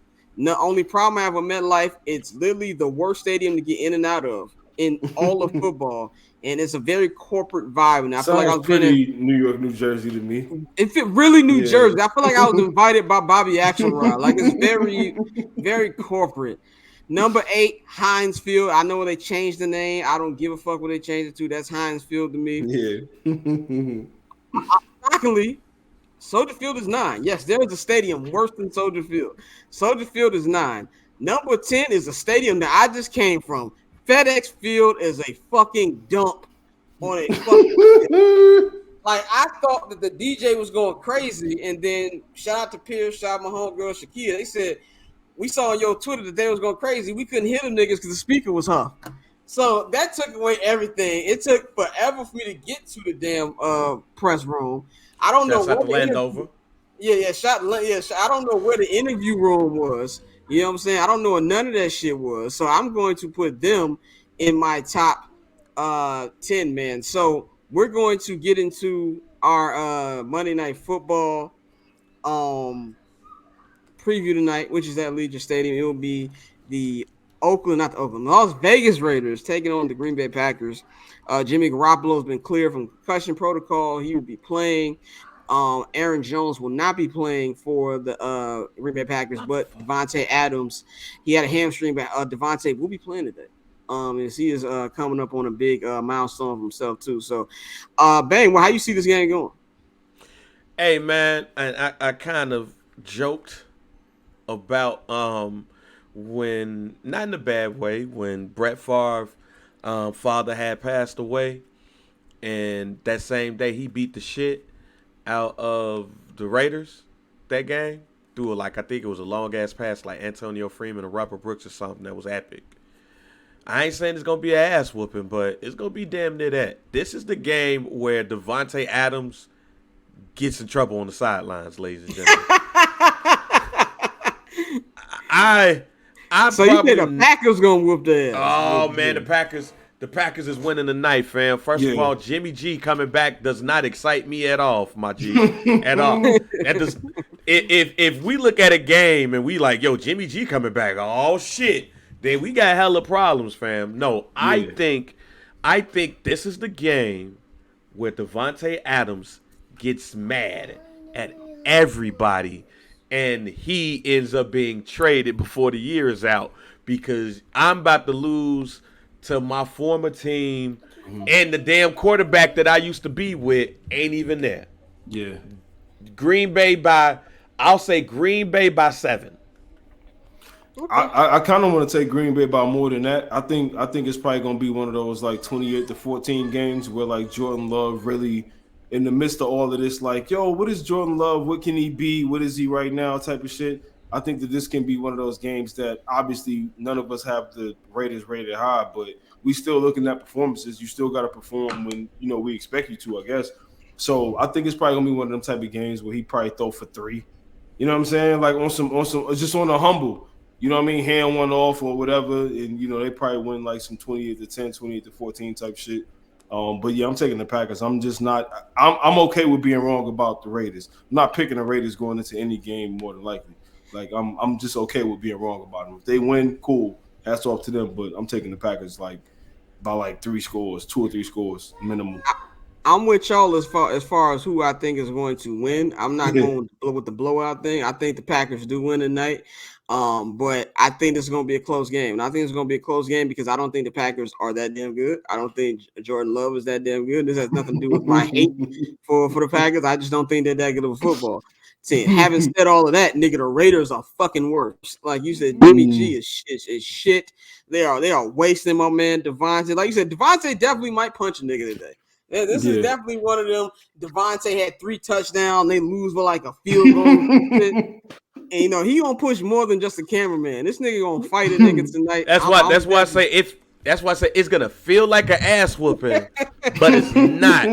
But it's gonna feel like it because Devontae gonna be mad. He gonna throw some shit on the sideline. You want him to nigga up? Yeah. He gonna Josh McDaniels is gonna be like. Yeah, it's definitely gonna be one of them. He might put Josh McDaniels in the headlock type game. It's like he's gonna lose it. Josh Jacobs might hold that nigga down while he beating his ass because he's gonna be hot too. This is the inactive till the trading deadline game. That's what this is. I'm being inactive to the trading deadline. The Chase Claypool Bowl. No, this is the Keyshawn Johnson type of base shit. Hey, if you was around, I'm so glad you just said that. If you was around at a certain era, then you understand that immediately. Like, I don't think young niggas understood just how much of a wild nigga Keyshawn was. Like just get the phone only rooting for the Lakers on. But you know why though? Because he got the cleanest fade on TV for like 15 years. Like so, they look at like, he had the cleanest fade. Period. You know what I'm saying? So they look at him and they like, all right, there's no way he was. How many times did Keyshawn want to beat Brad Johnson ass that time he was on, and John Gruden?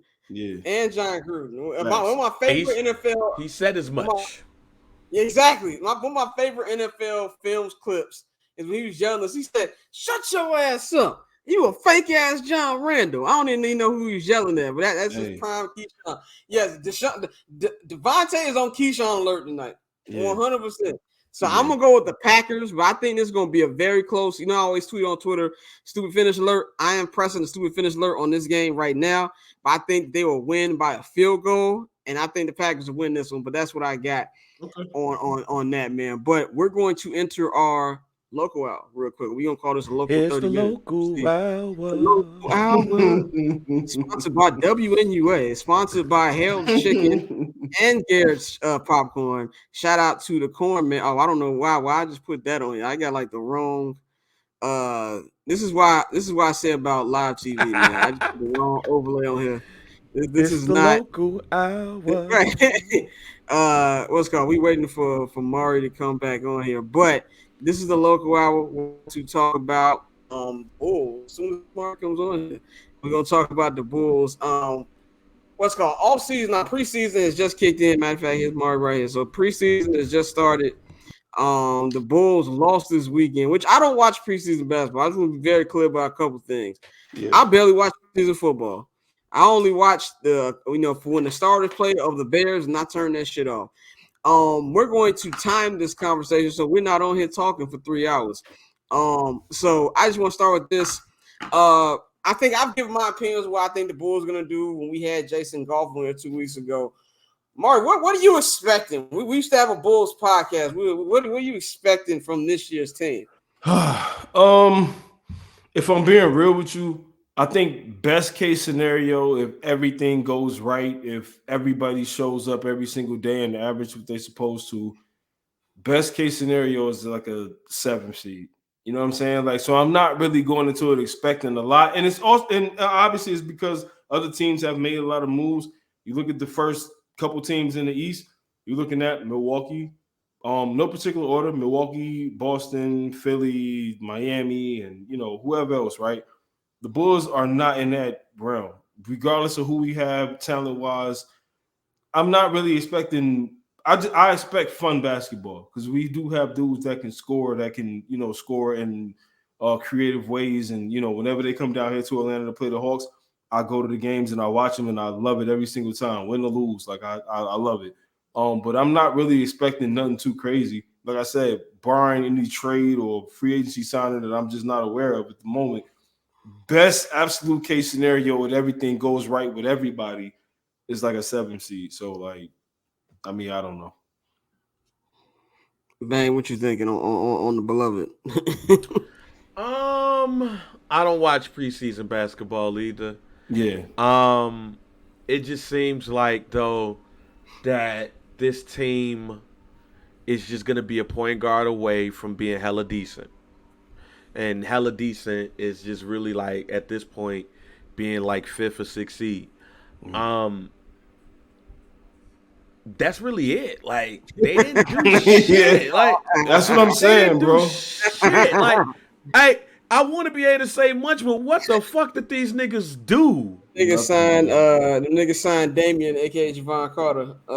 They Carter. No, don't do that. Don't do that. I got to be the Maywood protector here. I just thought about it. And it's funny because I'm the one who be shitting on Maywood on the show. I just said he looked like Damian. We put that in the group chat.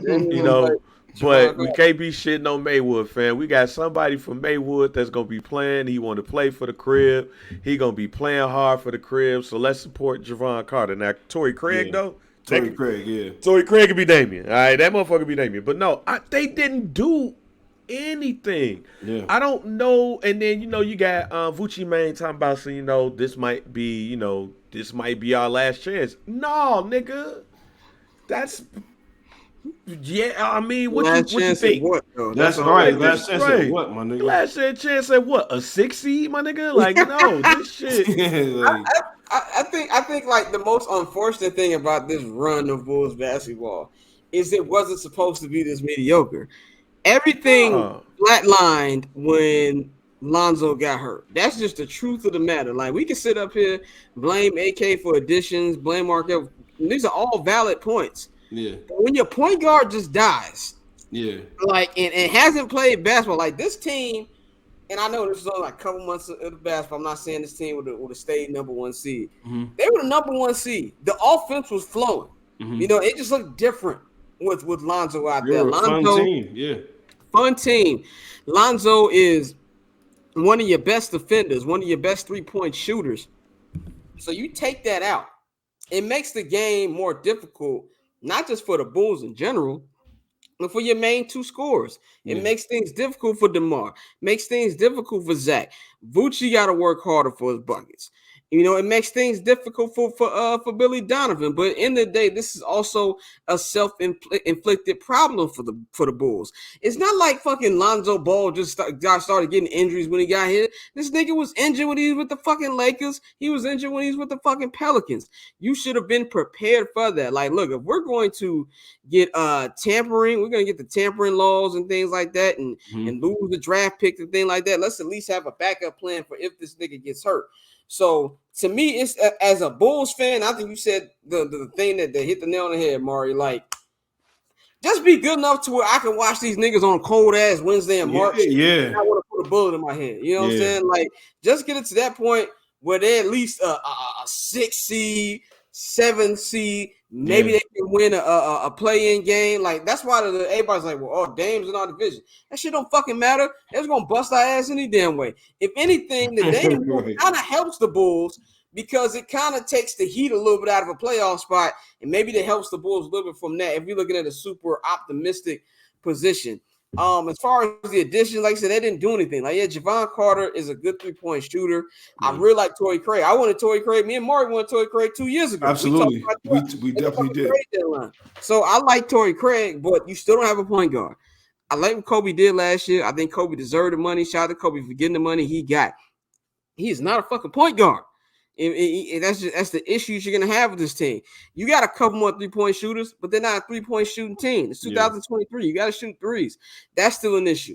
Is Patrick Williams ever gonna be anything? Like, I've gotten off the Patrick Williams. Yeah, he only got to be honest, man. Like, we keep talking about this year in and year out about like this is the year that Patrick Williams is gonna take off, and he had the hand injury, and we understood that, and we gave him grace for that. So that kind of set him back 2 years, really, because it's like 1 year of rehabbing and then 1 year of like the year you were supposed to get with like learning on the court shit. But it's like, okay, now it's shit to get off the pot time for real, because we can't keep, extending you and signing you to this and that and the third and believing in you based off like what your ceiling can be. We need to know what your floor is. I don't even know what Patrick Williams' floor really is. So before we get to talking about what his ceiling is, we don't even know what we're going to get from him night to night if we're going to get him night to night. So it's just a tough thing, bro. Yeah, like it's just a tough situation to be in if you're a Bulls fan. But we just got to see it through. Like, it's really just what it is. So that's why I said my best case scenario, if everything goes right, they're a 7th seed. You know what I'm saying? Yeah, I think because if you look at the East, the first 6 seeds I can name off the top of my head right now. You got obviously Milwaukee, obviously, and this is in no particular order. Obviously Milwaukee, obviously Boston, obviously Philly, obviously New York, obviously Cleveland.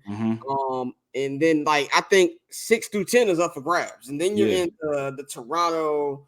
You're in the Atlanta's gonna win some games they're not supposed to win, so you already know. Pacers got a better team. You're in that. They're the same class they was in last year.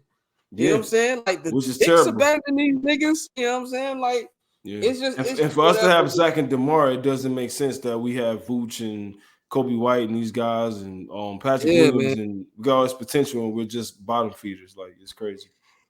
Yeah, I'm gonna say what they had 40 wins last year. 37. You got them 37. If we had 40 wins last year with that team, it's not a high take. I think this team is slightly better on paper than last year. Yeah, I would say 42, 43.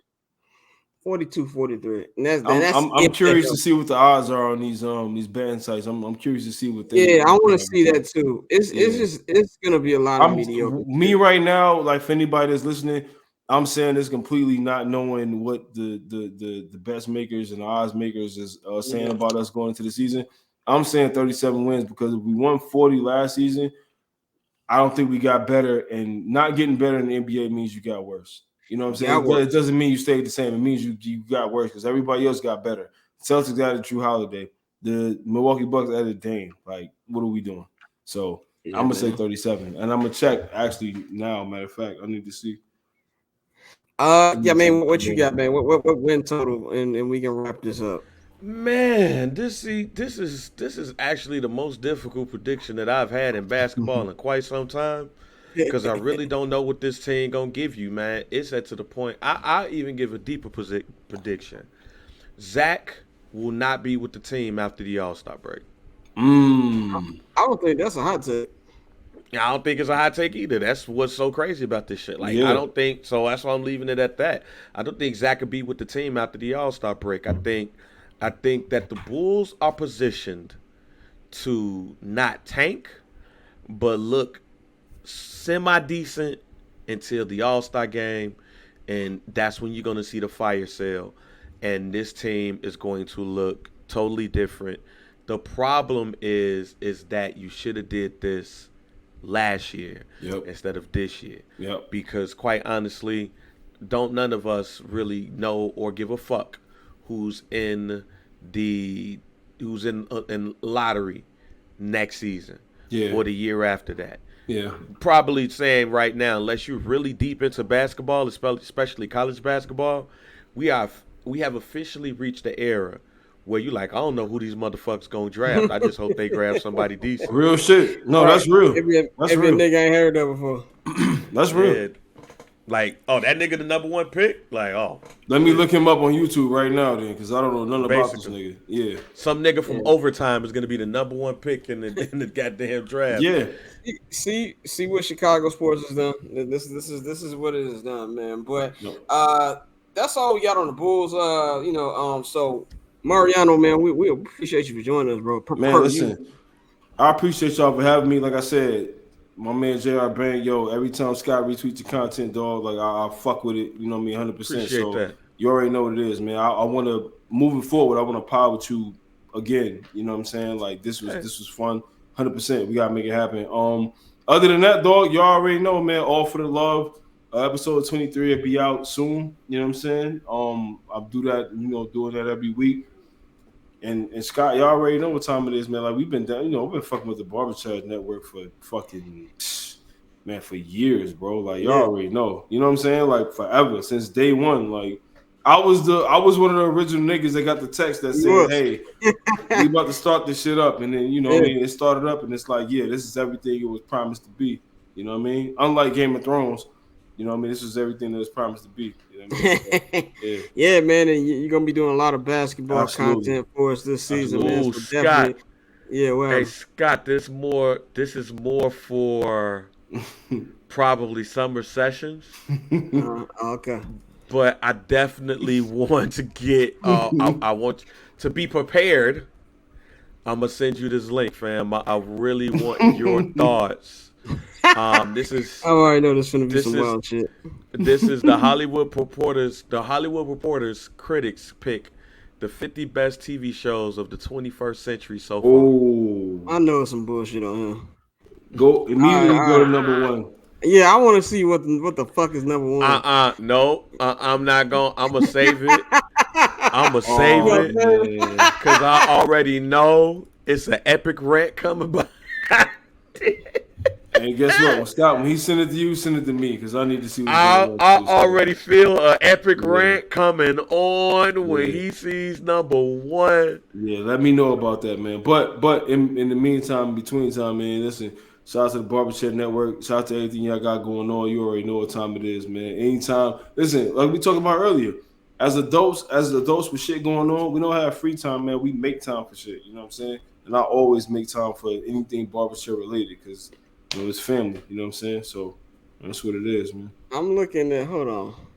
Get the fuck. Okay, yeah. We see. Look, there we go. Look. This. Yep. Okay. Yeah, we talking about that shit tomorrow. Yep. Get the fuck out of here, man. Mario, let them know they can follow you out on Twitter, man, and everything. Yeah, man. On Twitter, you know what I mean, at Mariano, 2 N's, 2 O's. Like I tell you, when she asked me for money, you know what I'm saying. On Instagram at Mariano Bivens, you know what I mean. Tune in. I hate saying tap in. I fell victim to it a lot. Tap in is scammer talk. Tap in is definitely scammer talk. Tap in is scammer talk, you know what I mean? But tune in to the show, tune in to me on social media. You know what I'm saying? We out here, man. You know what I mean? Definitely, bro. We gonna holler at you. My niggas. All right, man. Yes, sir. All right. So we gonna wrap this up with the next like 15, 20 minutes. We gonna get a little Bears talking here. Y'all know how I feel about that game. I talked about it on 79th and Hallis. My experience being there, what I felt about the game.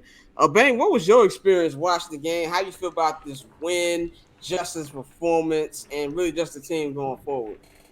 Of course, I had no hope about the game at all, especially on a Thursday. And I think that's the biggest part of why I didn't have no hope. It was a Thursday game. You're coming off a game that you should have won. So the hangover for that Thursday game, and it's a road game. So that hangover is a little bit different, when it comes to this. But I was pleasantly surprised.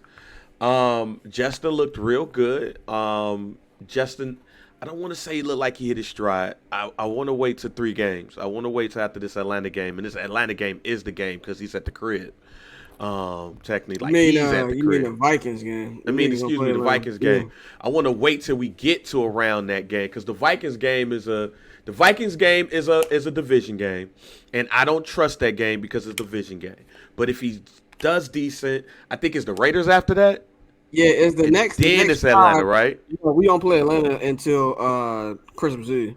Oh shit, I got my dates all messed up. And it's not in Atlanta; it's at Soldier Field. Oh shit! We went to Atlanta last year. So the next 5 games, the next 5 games are very winnable. So we got Vikings at the crib. You got the Raiders at the crib. Game. Oh, yeah. That's what it is. That's what it was. My bad. It's the Raiders. Shouts out to my man, my big homie Griff. It's the Raiders game. Excuse me. At the crib, yeah. Because the Vikings game is a division game.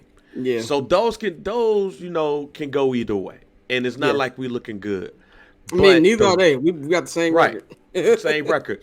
But the Raiders game is a non-division game, and if you really look at the Raiders and the Bears, I think they've beaten us like the last 3 or 4 times they've played. No, we beat them last time they played. I thought last game we played. No, last game we played was 2 years ago. It was at Allegiant. That was first. Justin threw his first career touchdown. I was there. That was my first game. First Bears game I ever covered. It was in Allegiant Stadium. I forgot about that game. Yeah. It was the game that them motherfuckers should have won, and they lost is the one that I remember. But no matter what, it's a game where it's a non-divisional game. It's somebody in the AFC West. And those games, whether it's home or away, is the games that could get away from you because you don't see them often. Right? Yeah. We don't see the Redskins often. We see Minnesota often. But that's still a winnable game.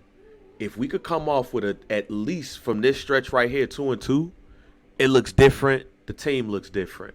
But there's a good chance that we could Sunday night game here in SoFi, which I will be at against Jay Herbo and them Chargers. Which is to me a shootout game.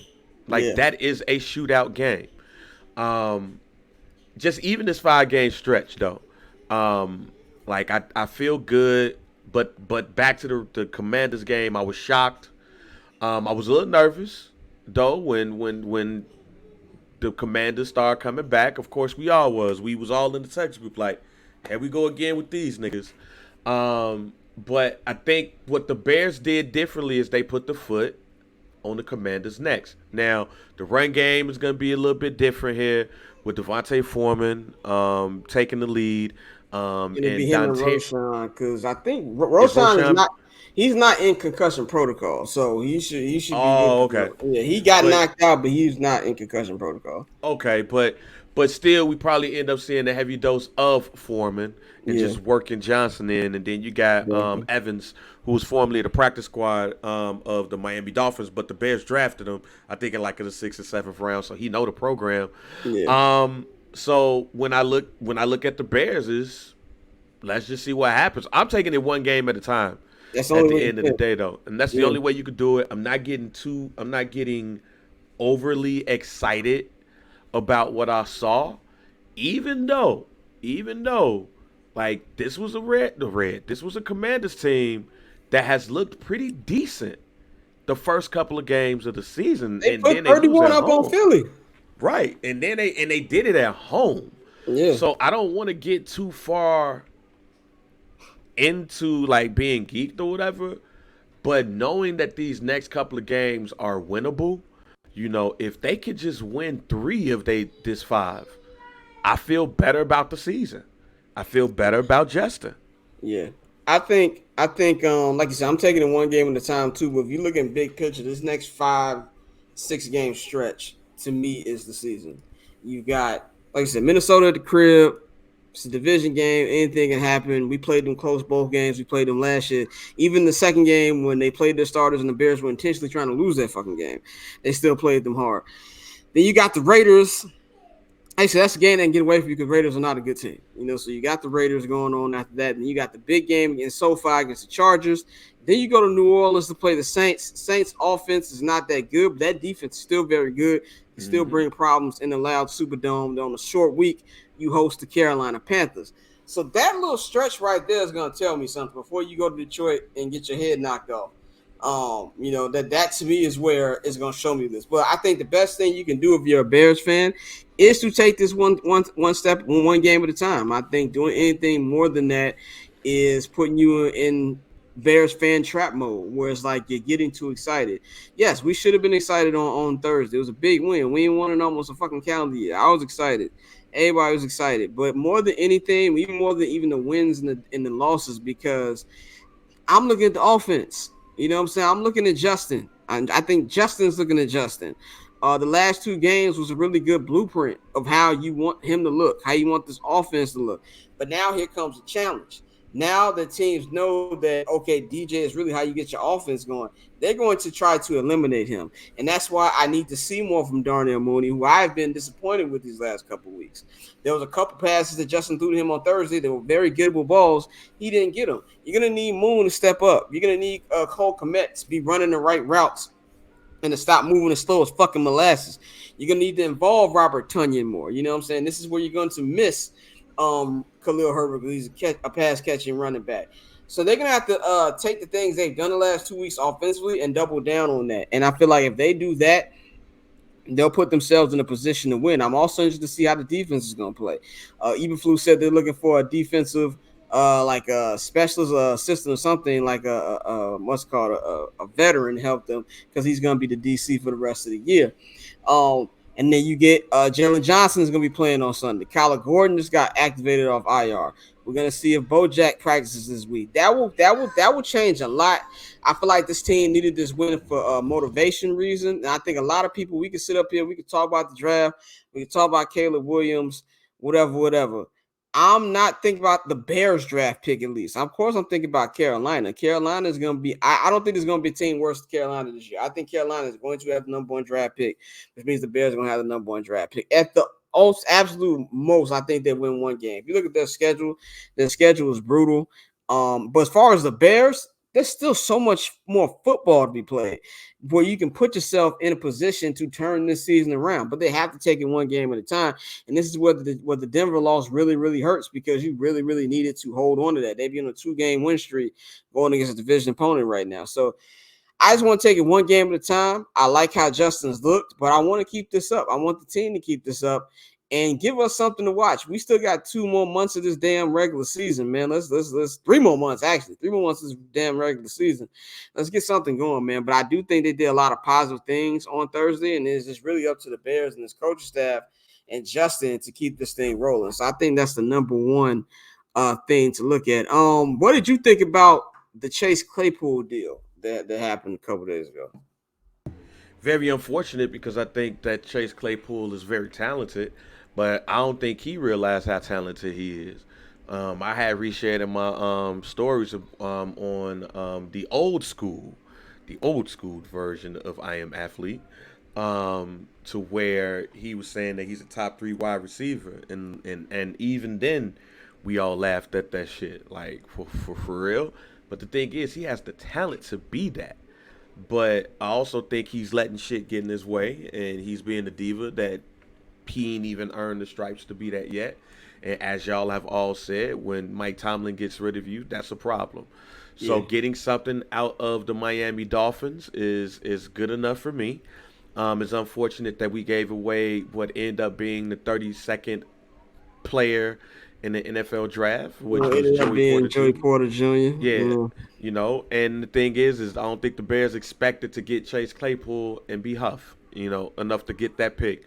And like I said last week, I think we were all excited when we got Chase Claypool, but we was more excited at the fact that we thought we was giving away the Ravens pick instead of our pick.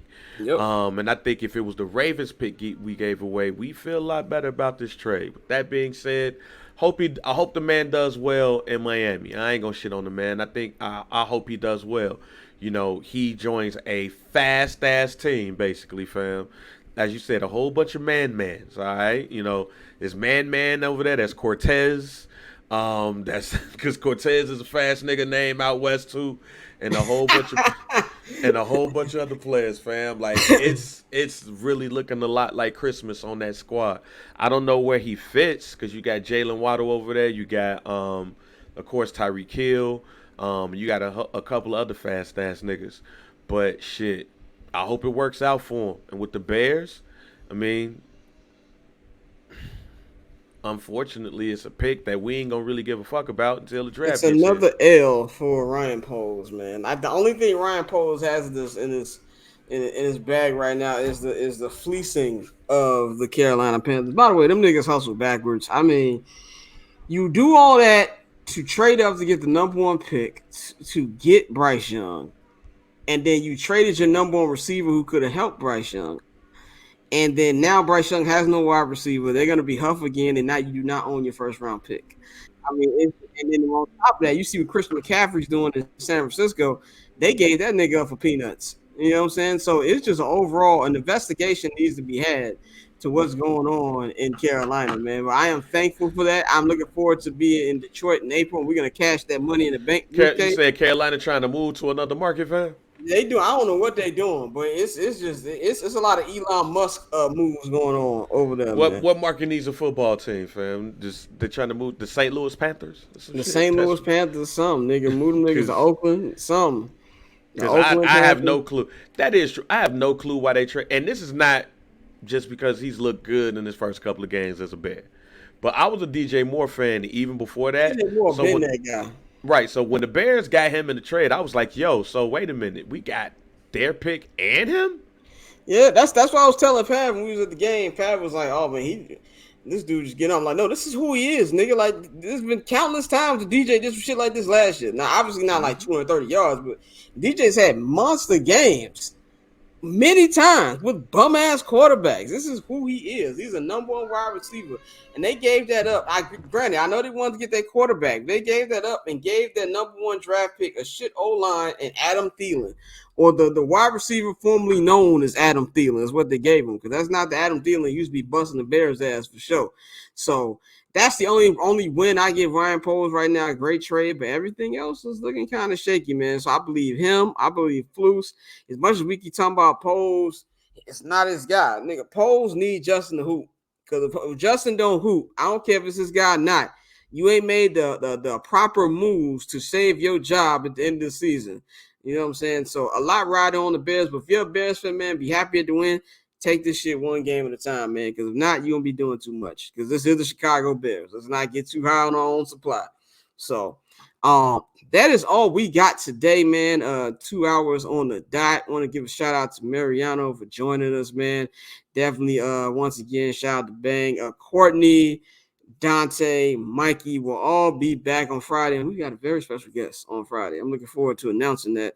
A friend of the program will be back on. We actually gave you a sneak. If you actually notice, we actually gave you a hint. A hint, yeah, we did. It was a hint. It was a hint that was thrown. There was a hint in this episode. I didn't even realize it was a hint until you said it again. I was like, oh shit. We low key hinted it. Go back and see if you can find the hint. Like, where's Waldo? But we have a very special guest, a friend of the program, as I like to call.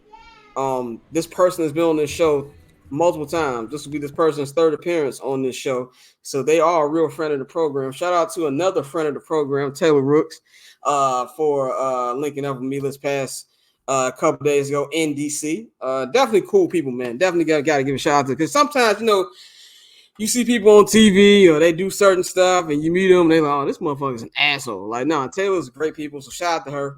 Shout out to my man Kev. Shout out to everybody over there at Amazon Thursday Night Football, man.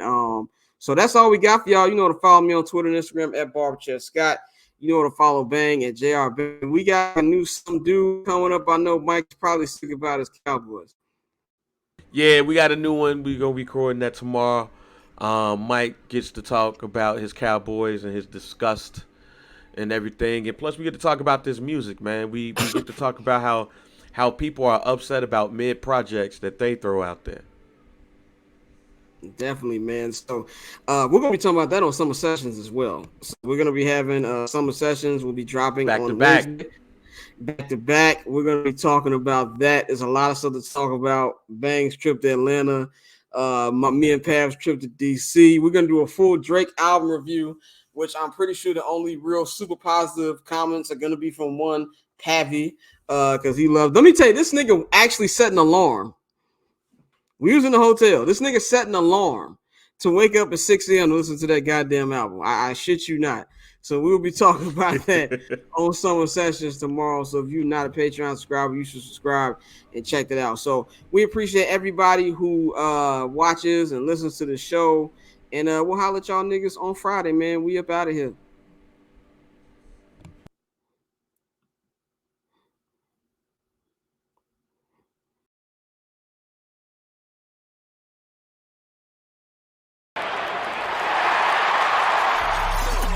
Getting paper on these player haters, old news, money on the other line, so I'm not gonna hold you. Money on the other line, so I'm not gonna